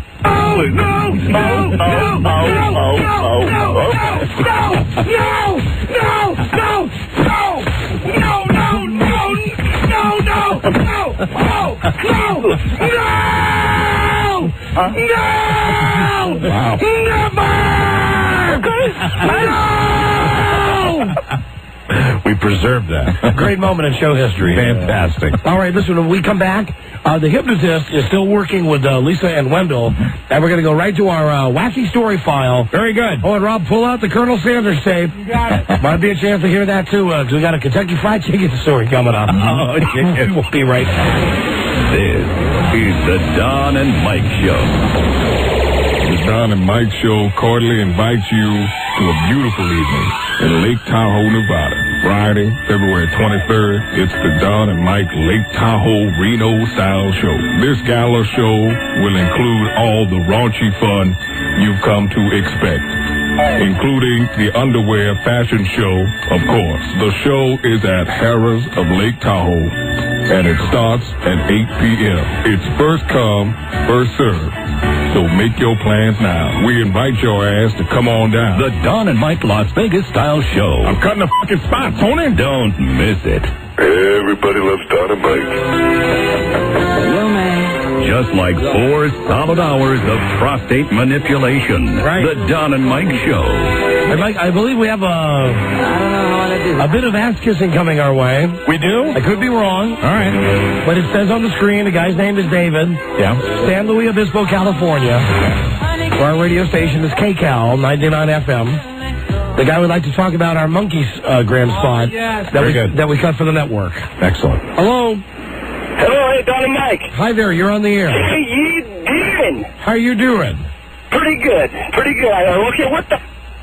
Well, now listen, I want to tell you something. It took Mike and I nearly an entire day to make it through the copy for monkeygrams. Well, what does he do? Does he fling crap, or is he, is he a real... He's a lovely stuffed animal. Oh, that is beautiful. It is something that they are selling on the network. I'm holding one right now, as a matter of fact. Could you give us listen, because the commercial was such a pain in the ass for us to do. Can you give us a review of the commercial? Oh, sure. It says, hello, you can have your monkeygram sent to your house. He's just an ass. Right, okay, never mind. I'm holding a white-handed gibbon. I thought we were actually going to get some real feedback on our monkeygram network commercials from Westwood One, which incidentally is the network that loves to rape. Yes. And pillage. They love to rape. Here's the latest that they came to us about Westwood One today. Right. I mean, we've got all kinds of problems with them. The network owes us an ungodly amount of money. Yeah, they've been holding back. And Ken came today and came into the office and he said, well, the deal is that out of every dollar that comes in, the company gets this much, and you guys, Don and Mike, get this much. Yeah, you split this much up, and we said, No, we have a contract that says we split this much up. And then there was much, oh, really? I don't think that's right. I don't want to go, boy, I tell you, this is a bad day for me. And he says he wants to go back and read the contract. Ken, you wrote the contract. Yeah, it's all on paper, and it's easy to figure out. It's just a question of, giving us what we were promised. Yeah, well, listen, they've already... And they do that well, don't they? They've already got the money for commercials that they sold on our network show. Yeah, absolutely. And they're just not letting us have the money. Exactly. They don't mind making it. It's just they don't like doling it out when it has to be doled out because you have a contract that said that's what you get. And he came in today with a lame song and dance. And listen, I just let you a behind-the-scenes thing. What's really going on? I had lunch with Alan, the de facto general manager, on Thursday. Right. And I told him all of the things that you and I were upset about. Right. How the company won't put us on in any major markets, on FM stations, about how Westwood One owes us an ungodly amount of money, about how Ken has lied to us about getting us on radio stations. Ken has lied to us about we're going to come up with this different deal for syndicating, that different deal for syndicating. Yeah, and meanwhile, things just kind of stay right where they are. So I know that Alan had this conversation with Ken. So Ken comes in today and doesn't bother to say to me, hey, I had a conversation with Alan. Right. I think we should address some of the problems. Yep. Instead, he comes in and goes, how's everything going? I said, it's going the same. He said, it sure would be great if the company would clear you in Los Angeles and Chicago. I said, yeah, that would be great. We'd be very happy. I said, yeah, I think I'm going to get to work on that. I said, okay, great. I said, what about all this money the company owes us?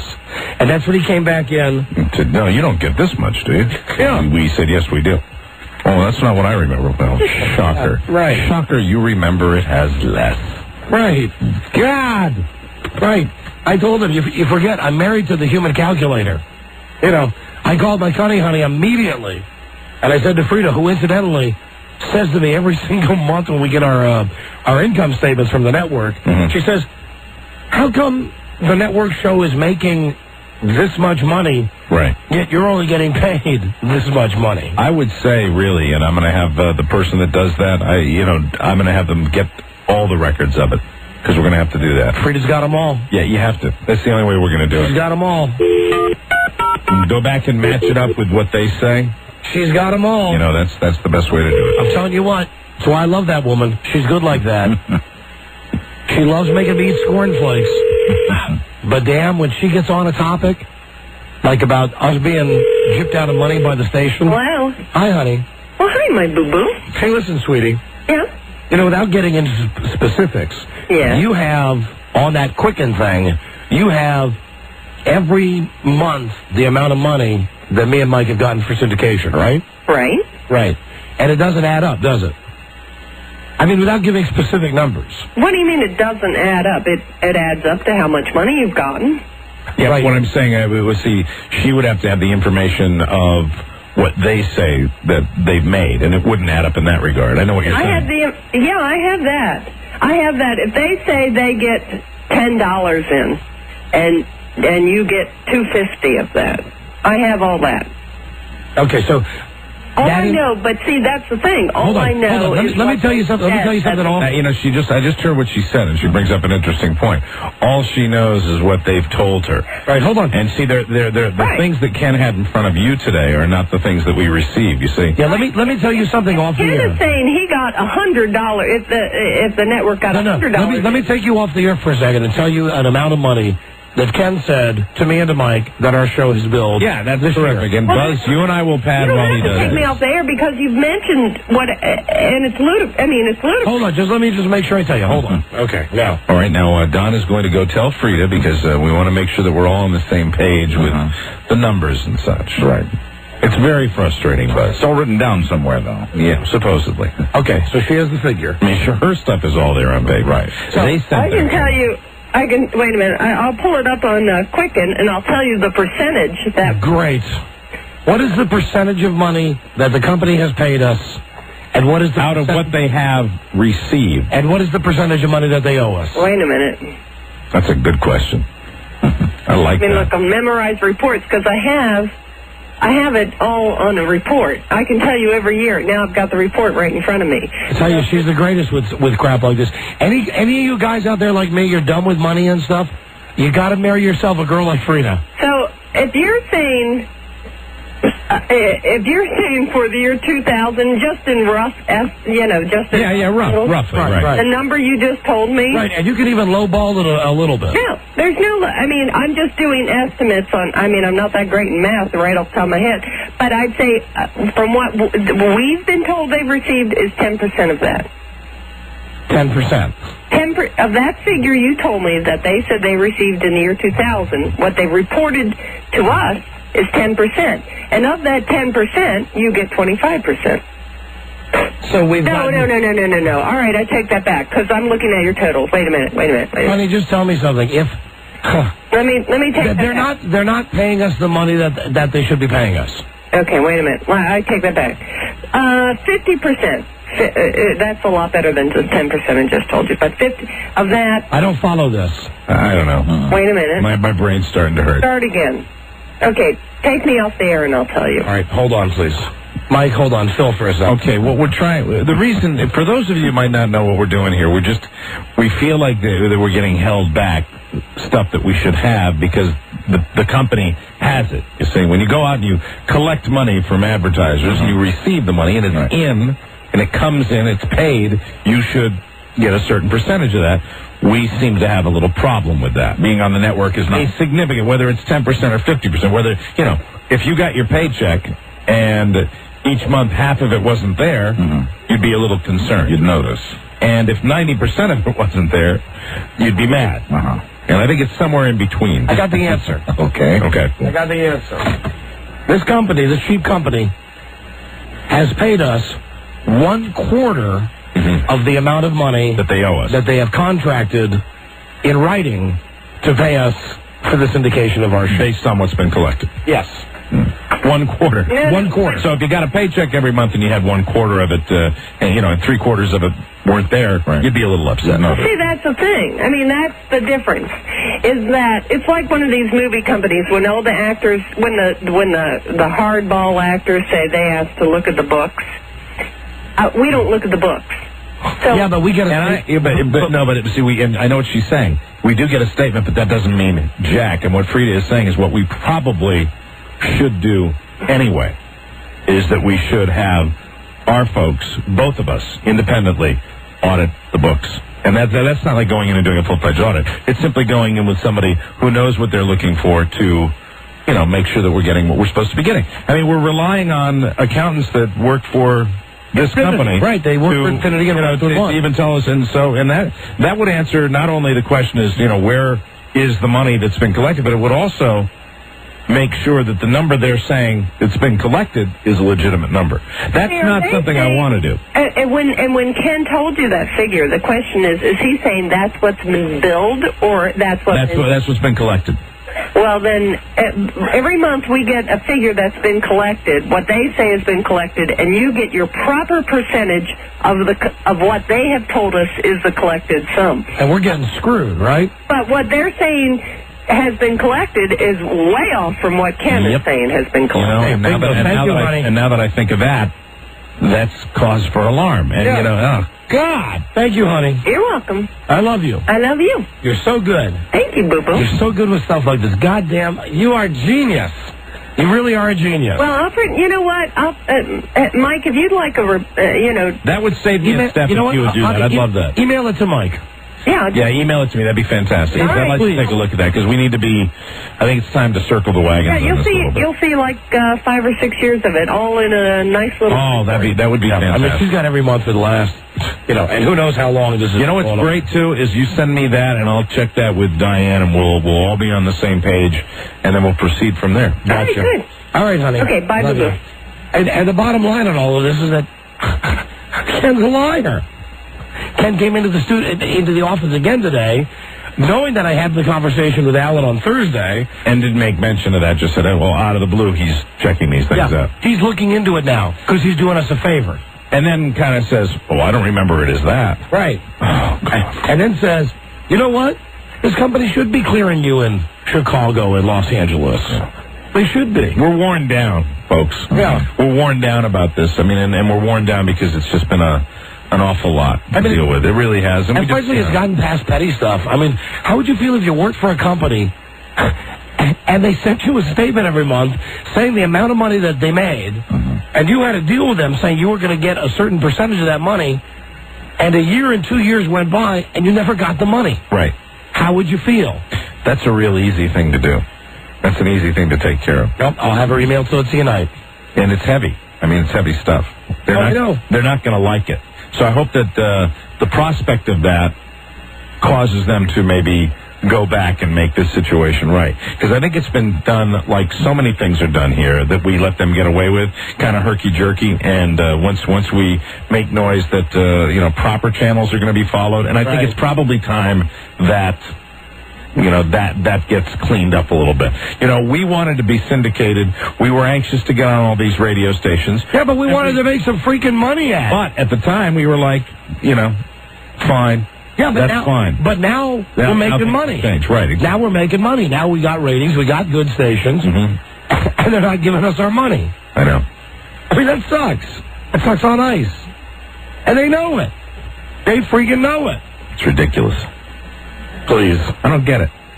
Me either. I don't get it, but yet I do get it. I'm sorry that I'm dragging the show down here, and I promise to get off this topic, just so you guys understand. But there's a guy, I believe it's John Malkovich, who says it best. What? What does he say? Pay that man his money. When we bitch and we complain, it's beyond ego stuff with, tell this disc jockey to stop doing this, tell this disc jockey to stop doing this. And this just comes at a bad time, too. Put us on this station like you promised us. I mean, this is a contractual issue, man. Yeah, it is.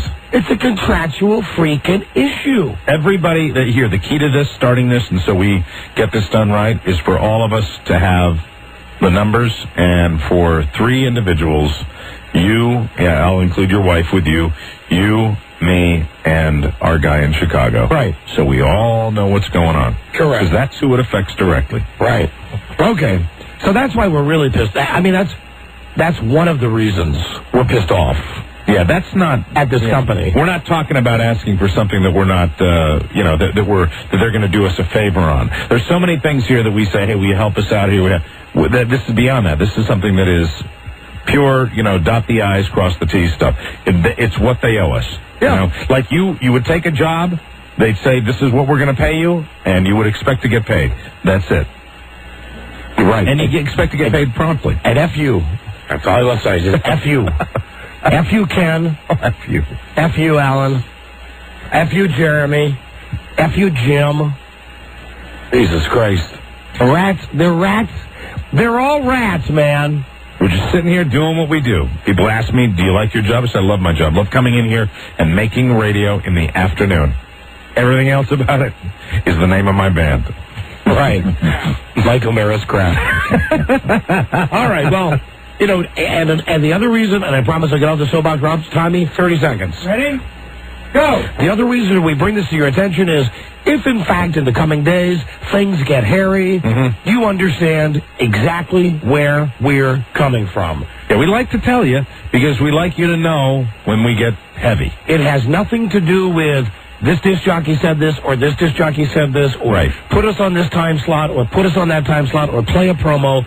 It comes down to these pig effers are jipping us out of money that we've earned. Right. That contractually we've earned. Time! Thank you. Very good. Thank you. Hey, that's me and his money. Simple. Okay. Now, is the hypnotist ready? How's he doing back there? Would you go check? He's been over half an hour. Jesus, I got the chills. I got the douche chills. Picked up that cold from your son. Yes. I got the douche chills. We didn't come back as a necessarily healthy group from Tampa. Coming back sick from Tampa was not a good time for Ken to come in the office today with his mealy mouth, half-assed, hat in hand. Right. Hey, I don't think that things are as bad as you guys think they are. I think the deal is this. All right, it's the wrong day for that entire direction. Today was the day that he should come in and say, listen, you know what? You got a complaint. Let's deal with the complaint. Right. You think you've got some contractual issues? Let's fix them. He's not ready yet. He's still preparing. It looked like Wendell. I couldn't interrupt because I didn't want Wendell to go psycho and shoot everybody. All right, then we will break. Hopefully by the end of the break we'll have some hypnotized folks in here. I hope so. But you think about that. Wouldn't you be pissed if you did a job and your boss told you if you do your job, you're going to make this amount of money? You violated your own 30-second time limit. I know it. Hey, that's me and his money. Sorry. Be right back. This is the Don and Mike Show. I received 99 years. The same day I went to trial, there was a man cut another man's nuts off during an aggravated robbery of a convenience store, and he got 40 years. I don't see how the system is actually working. Well said. Two of Carmi's minions, Don Geronimo and Mike O'Mara. We'll see how long that lasts. Really?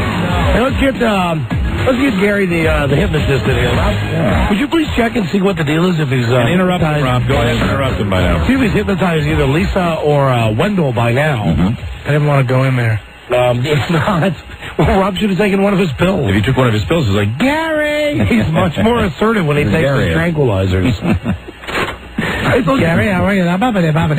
Thursday night when we were driving to the airport. Yeah, you can tell with him. It was me and him and Bart, and I just looked at him and I said, once he takes his attacks. You took your pill, didn't you? And Thursday night he said to me, I took 1.5. The doctor said just take one, but I took 1.5. 1.5, whoop-dee-yip-dee. And then he took 2 on Sunday morning. Oh, Jesus. Yeah, double check with him, but I'm pretty sure he told me he took 2.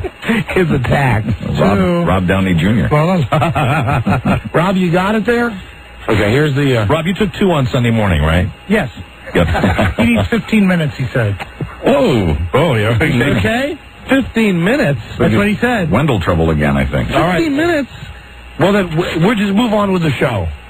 And if he can hypnotize these people, he can come in and show us what he's appears to done. be making progress from what I saw, but he said he needs 15 minutes. All right, well, then you know what? We're going to do a phoner here, and then we're going to go to Buzz, and then if he's ready, he can come on in. All right. Now, here from our wacky story file, here's what we got for you.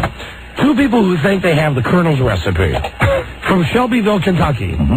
There was a handwritten note that Tommy and Sherry discovered in the basement a year ago. Colonel Harlan Sanders' recipe for fried chicken. They bought their home, a white mansion on US 60 West, from Colonel Sanders in the 1970s. It's entirely different. Among appointments and other notes, in boxes of documents, was a recipe for fried chicken that called for 11 herbs and spices. Very good. They are considering selling the recipe through an auction house. Well, that might be, if it's 11 herbs and spices. They contacted KFC to see whether the company would verify that the recipe was authentic, and in return, KFC filed a sealed lawsuit asking that the paper found by these people be stricken from the record. Wow. So they've got the real thing. That's pretty cool. I wonder if they'll share it with us over the phone. Like it matters. It's entirely different. Well, like, hasn't it been duplicated in... Well, that guy that wrote the book and dedicated it to you, Buzz. Right, yeah, and to you guys as well. Yeah, I think he has at least something very near and can, make chicken that tastes like the Colonel's. Yeah, I've made it. It's really simple. I think it's salt, pepper, paprika, and accent. All right, well, really? Well, Yeah. there are 11 herbs and spices. Well, they say there's 11, but don't be fooled. All right, the phone number is all you use is accent in the guy's book? That's all I use. It tasted great. All right, the phone number's busy. We'll come back to him. We got another guy who says JFK's assassination was a giant hoax. He has evidence that John F. Kennedy survived the assassination. Wow. And has spent the last 37 years canning himself on a Greek island. Right. They always like these guys. Mm-hmm. Love guys like this. I guess those autopsy photos don't mean a thing. Yeah, that one picture of his brain blowed up real good. Yeah, I mean, there's a horrible picture of the one where you can just see, it's the corpse, right? Yeah, back and to the left. Yeah, exactly. Back and to the left. And will we ever really know? No, never. Isn't there something saying that, like at some time in the future, they're going to open a time capsule and they're going to announce the results? Gary's coming in now. Hold on. Well, thanks for calling. If you're calling to set up an interview about the JFK story, because of the overwhelming interest in it and because of the urgency of the story, my focus right now, I've been working on this. I'll call that guy back later. Gary Conrad has come back in with Wendell and with Lisa. Lisa is out. Who appear to be hypnotized. Get the bongo drums going, Gary. Bongo drums, get the humming going. Little louder and get toes tapping, toes tapping. Well, we got 1 for 2. Okay, Wendell was not a taker. Wendell can't follow instructions worth a dang. Wendell, now, we tried this before with you, right? Tried it before. Try implies failure. Okay. Well, thank you for trying. Wendell, do you believe that Lisa's truly under? You've been in there? Have you seen her? I got my boy. Okay. All right, Wendell's giving us the so-so sign. Let's see now. Gary Conrad, master hypnotist, has our very own Lisa. You're going to let me plug my gigs in Charleston, South Carolina? We asked you that before. What gigs do you have? I've got JW Breakers in Simpsonville, South Carolina on the 12th and the 13th, coming right up. And Charleston, South Carolina, where they love you, I'm going to be in North Charleston, Desperados. March 1, 2, and 3. Did I ask the guy as soon as he came in, do you have anything to plug? Yeah, what do you have to plug? He said, I don't know. I just thought I'd come by. But he wants the plug. We got the plugs in there. The last time here I was plugging my Green Bay, Wisconsin gig. Right. You can plug whenever you come on here. We expect you to plug. You plug where? We're in Baton Rouge. AAA play. I don't know. All right, Lisa's on it. Now let's keep you take that microphone and let's put this microphone down near Lisa here. All right. Keep that one by Lisa's face. All right, Lisa, listen. On 3, your eyes are open. When you open your eyes, you're just going to start singing because you're Madonna and you're going to just hit it right from the top, quick on that high note. 1, 2, 3. Madonna. Like a virgin. Touched for the very first time. Like a virgin. Straddling Where's that photographer? With your heartbeat next to mine. Gonna give you all my love, boy. I can sing in Chinese. 1, 2, 3.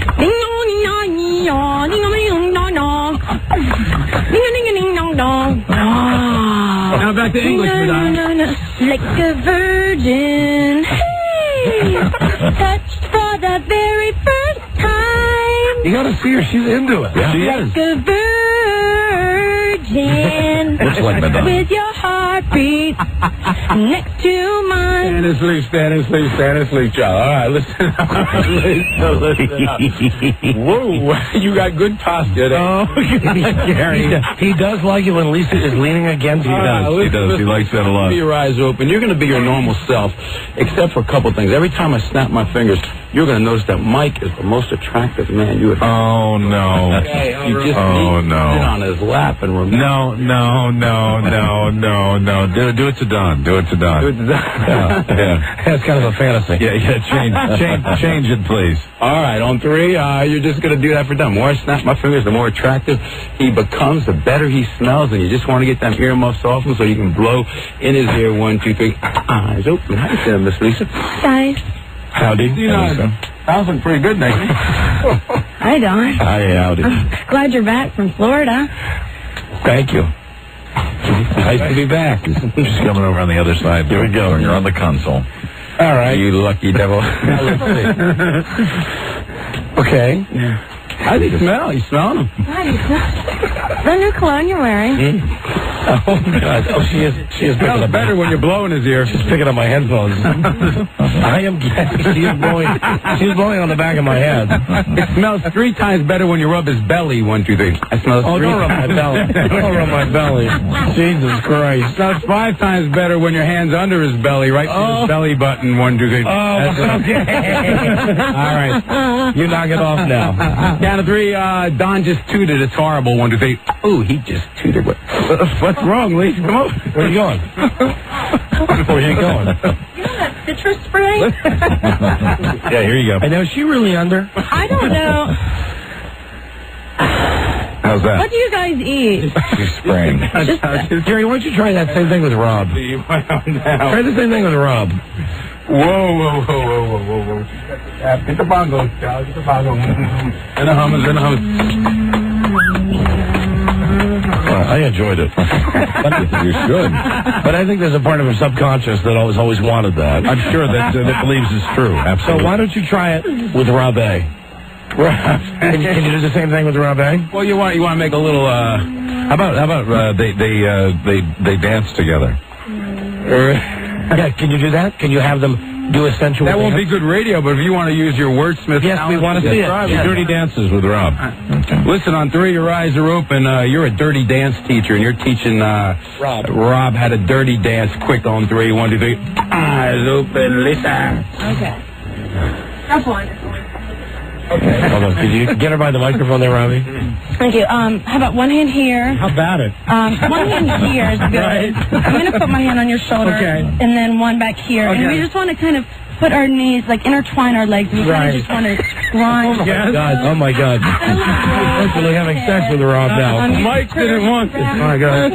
One hand here. Right. One hand here is good. Sure. And just kind of move my hips in a circular motion. Yeah, Knees bent. Right. And you can feel just the groove like that. Right. I feel the... Have her sit down. I got another one for you. All right, here we go. Okay. On 3, Rob tooted. 1, 2, 3. Oh, Rob. Okay, put her back under, and I'm gonna ask a favor. She sprays again. Ask her if she could be Bobby Hollingsworth. That's a lady who works here at the station. I think this kid can do for just about whatever she wants. Really? Fantastic. Yeah, she's real good. See what I heard her. Listen, on 3, your eyes are open. You're Bobby Hollingsworth. 1, 2, 3. Do it, Bobby. Hey, did you guys see my dog in here the other day? There's still a bowl of the dog food. Really? Yeah, it's one of the dishes in the kitchen. There's a water bowl and a dog bowl, and they're just there. The dog, he comes in, maybe like once every other month. Oh, I haven't seen him. Well, when you guys weren't here for vacation, he was here the whole week. Can you ask her to be Bobby in a bad mood? That, bad mood, Bobby. Bad mood, nasty Bobby. What? Just pay us our money. You want money? Yes. What have you done for me? Oh, okay. All right. See that way. Now you're Ken Stevens, and they just asked you about 4 specific questions, and you need to give those answers. 1, 2, 3. Hi, Ken. Hi. So do you have our answers? Well, okay, look, here's the thing. All right. You're talking about a radio program and in different places where there's different things going on. What about putting us on in Los Angeles? Well, okay, there again, you're getting to, different places with different people. Are you lying to us when you tell us this crap? No, look, here's the thing, okay? There are, people in charge in one place. There's Okay, put her back under. I got another one for you. In another place. And this time, Jim McClure, but she has to do an impression of his voice. The Jim McClure voice, right? You're Jim McClure. And what's Jim McClure with Jim McClure asking Rob out on a date? Excellent. You're weird, man. That's good, though. That's a good one. Jim McClure asking Rob out on a date. 1, 2, 3. Eyes open. Hey, people, it's Jim McClure. Hey, Rob. Her chin I was disappeared. wondering, what you're doing later. Well, if maybe you, if you wanted to go out and get a bite to eat. Is he really that stiff, Jim McClure? Yeah, Goodness. absolutely. Hi, Jim. Now you're Homo Joe asking him out for a date. 1, 2, 3. Eyes open. Homo Joe here, Don and Mike. Hi, Homo Joe. Hey, listen, this is why I was talking to you guys. I was wondering, if Rob, had some time you wanted to take away from carrying the baby, if he maybe wanted to go down with some of my girlfriends. Are you attracted to Rob? I always have been, and I'm thinking that there's a little part of him that might be attracted to me too. Would you have anal sex with Rob? I've thought about it. I've dreamt about it. Definitely. Okay, put her back on her. I got one more. Oh, can I do one? Sure, go. Yeah, make her an opera singer. I want to hear her sing like an opera singer. Okay. All right. I mean, really like Opera singer. high-pitched opera Beverly singer. Stills. 1, 2, 3. Eyes open, Steve.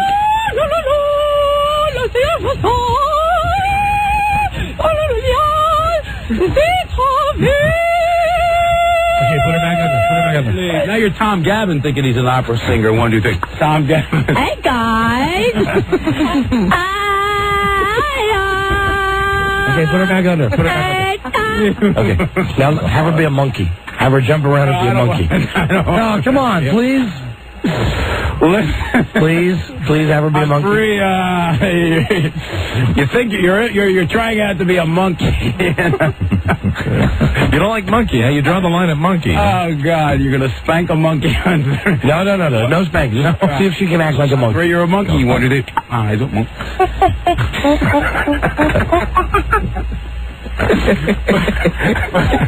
She's doing it. Whoa. She's climbing up on the console. This is why. She's picking. This is why you didn't want to do monkey. Wow. Okay. She's climbing all over in there. Wow. Okay, put her back in. I got one more. One more. This is a guy who works at the station. Go ahead. Ask her to be JP Flame. JP Flame? Yes, she knows him. It'll only be funny to us. Three, your eyes are open. You're JP Flame at his best. 1, 2, 3. JP Flame at his best. Guys, hold on. It was such a show the other day. We were silly. Bazilly, this thing going on. Taking an outline of the show, yeah. Got a lot of holes open here, yeah, I don't know. Yeah, Super Bowl was silly. I mean, lots of sillies everywhere. I mean, just bazilly. Show.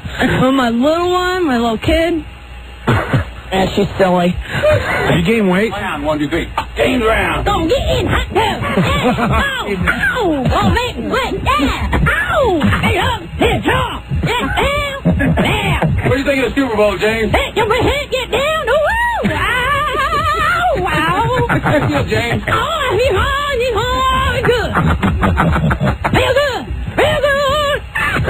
ow. Hey, Brown. Okay, you can put her back under again.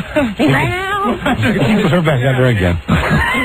Now, let me ask you something. You know All right, now you're observing now. In between, when you see that look that looks kind of like the tired, that's always the same. That's the way you look at her. She's asleep now. He's taking her arm and he's just running like it's rubber. It's always the same. That kind of that dead-eyed look. Yeah, there is something about the eyes. I'll grant you that. Yeah, but it's funny because I remember a lot of this but too. Listen, she is an outgoing person. Yes. But the stuff that Gary's had her do here, right, is even outgoing and outrageous for Lisa. Absolutely right. Listen, Lisa, on Throw Your Eyes Open, you're a valley girl, and you don't like the way any of us are dressed. 1, 2, 3. Eyes open, valley girl. And Oh, my God. Did you look in the mirror this morning, honey? Her shoes. What's wrong? Her shoes don't match your dress. My God. This jacket and their shoes material all wrong. Oh. Well, what about the way Mike's? Hi. Fashion police didn't call you today. No, they didn't. They tell you that color doesn't go with that. I put her back on. I got one more for you. Sorry. This is one that she loved to do. Oh, my gosh. I know. God. One more she'll love. Have her beat China, her favorite WWF star. On Three, your eyes are open. That's the one she loves? Yeah. Tell us about your bout, China. 1, 2, 3. Eyes open, China. Feeling her boobs. Wouldn't you if you were? Probably the scariest thing that has ever happened to me in the ring was when I was doing a clothesline, and one of my implants broke. I mean, it was embarrassing. There I was in the ring in front of millions of viewers in a packed arena, and everybody's looking at me, and I have a busted implant. So embarrassing. But, you know, I had to deal with these things growing up, a lot of abuse, and my way to deal with it was to go and work out. I mean, I'm 5'10", you know. Okay, put her under. I hate China. Shape. All right. I am the only woman. Ow, I feel good. I knew that I would. Make your yourself again. All right, make your I'm the on the scene. And now she's back under again. She's under again. You know, either she's the greatest goddamn actress. No, I don't think Buzz and Lisa could both do that. I think they're both under. I really do. Absolutely. Could you ask her to be Larry Michael? Larry Michael? One last one. Absolutely. The absolute last one. Absolute. Until your eyes are open, you're Larry Michael, and Don and Mike are sitting here in women's underwears, but you're Larry Michael. 1, 2, 3. Eyes open, Larry Michael. Hi, guys. I'm Larry Michael. Mike? Yeah. Did you think when you left today, like I do, that you might want to put some clothes? Maybe you should go to Britches. They make me the best dressed man in radio. Britches of Georgetown. I do. All right, put her back under. Put her back under. John? Yeah. Working with you. Oh. You didn't go to Britches. I do. Okay. You should have got dressed this morning. I put her back under. All right. You've done all of our favorites. Man, that's an excellent round of applause. That's Gary Conrad. We believe this is legit. Now, can you wake her up and can we ask her questions if she remembers? I haven't gotten to that chapter yet. Because she is just sprawled out in the chair in front of us right now. Can you bring her back while we're here? I mean, can that be done or what? Yeah, sure. Well, we'll do it off air. If you do some commercials, I'll do it while you're here, but... you can take her back in the other room. You can take her back in the other room, and as a matter of fact, have your way with her if you like. And then bring her back after the commercials. Yeah, we'd like to talk to her after the commercials. Yeah, but get her out of here. Right. Somebody keep an eye on Gary, too, while Lisa's see if you can wake her up and have her walk out. All right, on 3, your eyes are open. You're going to walk out, but one of your right leg is stiff as it can be. 1, 2, 3. Eyes open. And we're just going this way. We're just going this way. The right leg is stiff. You know, but that girl likes to put on a show. But again, that girl... I believe she was under. I would say, Charlie, what do you think? I always... what about that James Brown stuff? I think she was out. I think she was under. It was in between. She had this similar every single time. You can't fake that. And she's too much of a show-off that when we would be laughing out loud like that, if she was faking it, she'd be cracking a smile. I could tell when they were walking down the hallway past the screening room there, Wendell looked in and kind of winked. Right. As soon as I saw Wendell's eyebrows go up, like, I'm tired and sorry, but I'm not under. And Lisa didn't look in at all. And when they were walking out, you know, she wasn't bending her right leg at all. She said, you all right? She said, oh, yeah. I mean, she had no idea she's walking out with her leg, not even bending it. You should have seen her do the Madonna thing. Yeah, really? Oh, yeah. She jumped up on the console. Absolutely. I think it was legit. What do you think, Buzz? China, she did take on Madonna's look there for a moment. I can't wait to talk to her once she's out of the trance to see if she feels the same way afterward, because one of the things that struck me is I remember every little detail of that entire episode, of that entire hypnosis episode on the last show. All right, well, we'll bring her in after the next stops at air in the element, and I'm sure he's in the other room with her right now going, okay, now, Lisa, take off your pants. Take off your pants. I'm Gary. I'm still sore. Buzz? Yes. It's time for the news of the comment here. In a world where owning a radio was strictly forbidden, that's a good one show. Man found a way to bring good news to his people. Buzz. He made it up. Buzz drank cranberry juice after his little segment. Buzz, what is your lead story tonight? Tonight, a day in court for a guy named Puffy. Gotcha. Stay tuned. for news and comments. Coming up on the Don and Mike Show. Don and Mike Show. That was very professional. This is the Don and Mike Show. Have you started thinking about Valentine's Day yet?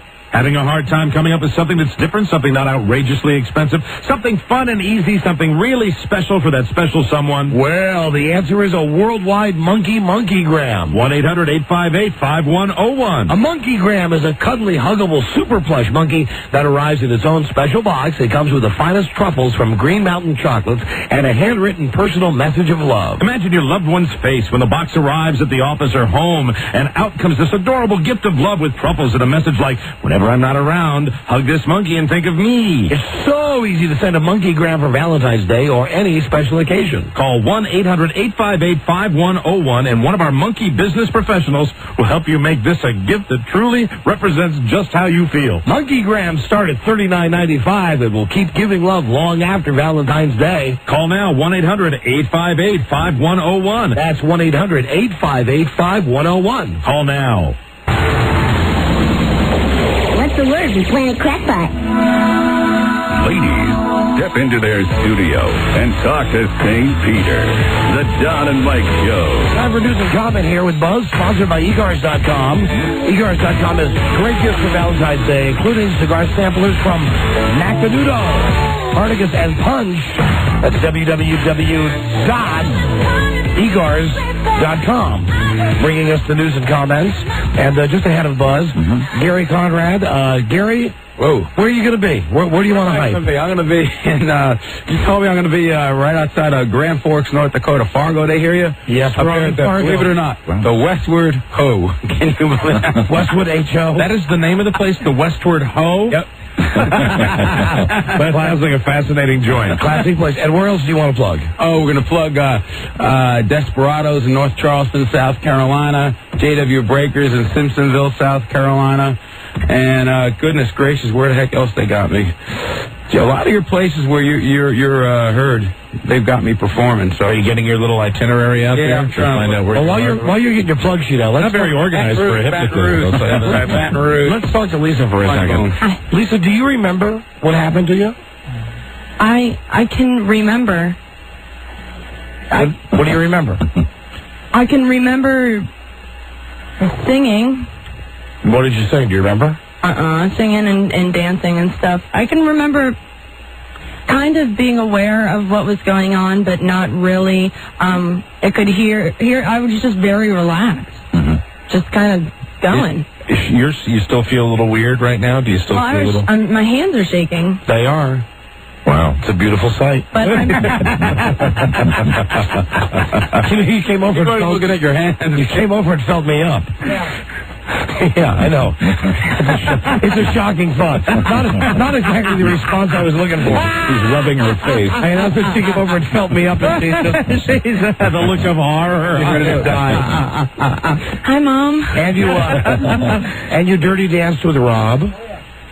That was real. I thought that was a dream. And you were there he is. She's back. You were up on the console singing like Madonna. And when you were China, you were playing with your boobs. We were talking about my boobs? You were. You were talking about you were China talking about her implant. Because when I talk about my breasts, I touch them. You were just touching them right there. All right, so do you believe? And that's okay. Listen, for the record, were you faking it or not? No. No. Okay. Have you ever felt this way before? As far as no. Wow. Beautiful. Gary Conrad. Way to go, Gary. Master hypnotist. Good job. We love it. Check him out at Westward Ho. I love the name. You're out in Fire and Gold. Really do. All right, get out of here, Gary. Thank you, Gary. Bye. See you later. Give the plugs to Lisa. We'll keep plugging your gig. We will plug you absolutely. He's so much better than those other jive-ass hypnotists. Gary's a lot of fun. We love having him on the show. Great entertainer. The difference is the other hypnotists, they come in and they think that they're Harry Blackstone. Oh, yeah. Hello, I'm Blackstone. Yes, sirree. I'll be putting you under now. Just stiff as a board. Yeah, we used to have tape of that one guy. Tom Silver. Silver. That's the guy's name. Absolutely. So, Buzz, did you believe that? You know, it's funny. She says she doesn't remember much of her experience in her time under. And like I said a minute ago, I remember every detail of mine. So maybe she was hypnotized. I still contend I wasn't. Now, can the guy make you relax? Can he loosen up your inhibitions a little bit? Yeah. But, you know, it's a show. And when you work with him, you get into the spirit of that, and you participate in the show. Well, that might be your perspective, but it sounds like maybe Lisa had a different experience. I mean, she's an outgoing girl, and I think she would do about anything we asked her to do on the show. But what she did today under hypnosis was like time and a half over. And the one thing he did say, though, that even when you are under, you will never do anything you wouldn't do. Right. As far as going to, like, for example, if Gary brought her back there and said, have sex. When she came over and started rubbing my hair and stuff. She would do that. She wouldn't do anything she didn't really want to do. That's what we hear. I think that's the way it's put. Does that make you feel better? Thank you. You're welcome. Thank you. All right, very good. Hi, Buzz. Hi, Don and Mike. The opening arguments have been made, and the first witnesses called in the gun and bribery trial of rapper Sean Puffy Combs. Yeah. The trial began today with a surprise accusation. Yeah. Combs is not accused of shooting anyone the night 3 people were wounded in a New York club. Hey, that's another thing Rob was doing at the Super Bowl all weekend. Right. Especially when he was drunk. He was doing his gangster poses. Nobody does it better. Rob, there it is. Let me see, Rob. There it is. Give me one of these. Prosecutors today said they have a witness who saw Puffy fire a gun inside the club. What? Puffy's lawyer opened it by saying that the trial is about celebrity, not about justice. Stay cool. Stay cool. There's his lawyer. Puffy's lawyer now. Where have I heard that before? The Ravens came home to roost this afternoon after winning Baltimore's first Super Bowl championship in 30 years. Excited fans were asked to stay away from the airport and away from the Ravens complex in Owings Mills, Maryland. I bet they didn't. They didn't, and many of them were actually not only allowed to touch, but to even hold the Vince Lombardi trophy. Oh, look at that. Oh, I got mustard on it. There'll be a victory parade in Charm City tomorrow morning at 11. You stupid mooch, you got mustard on it. And Lisa will be there. Hey, look, now the Vince Lombardi trophy is going to have syphilis. Because I rubbed my open sore on it. Better take that old Super Bowl trophy down to the clinic. Where's Scott Darsow? Come on. Hey, Morty Bass. Morty Bass, look, I got my syphilitic hands all over the trophy. The trophy's got syphilis now. Hundreds of thousands of people are expected to line the parade route tomorrow, and the mayor, of course, will hand the team the key to the city. Hello there, team. Here's the key to the city. You all must be very proud, and I've got several buckets of English's fried chicken. We're sending Lisa tomorrow with a tape recorder. Right. You will hear everything that happens. Kind of exciting right now. We've got the 26th annual Frog Hop. Virginia Baker. This tape has nothing to do with the Ravens. No. But it's the greatest Baltimore accent that has ever been recorded. Yeah, the late Virginia Baker. The organizer of all this, Miss Baker. Why did you decide to go ahead and do this? What's the point of this? Oh, let's see. Mayor McKeldin. He was our mayor. Don't you have a booklet with our history? We've got all that. But why did you decide to do a frog hop? Well, he sent me an application when he was mayor, and I thought, where in the world? And I said, where is something? I'm going to get a frog. So nobody had a frog. I'm a city girl. A frog. The mayor at that time was a city fella. Okay. So I started you all with publicity.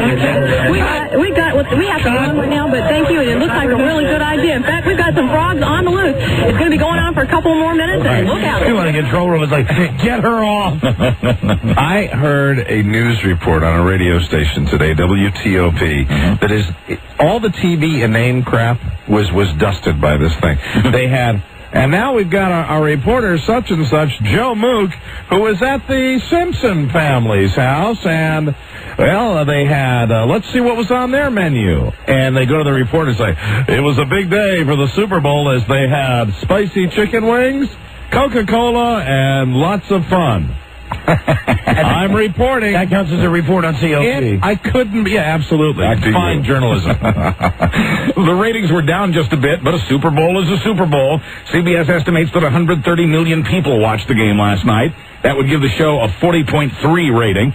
Survivor premiered right after the game with an audience of about 42 million people. CBS says the ratings for that show would have been higher if the second half of the game had been more competitive. They say the show would have also had more viewers if it had started earlier than the 10:17 p.m. start time here in the eastern U.S.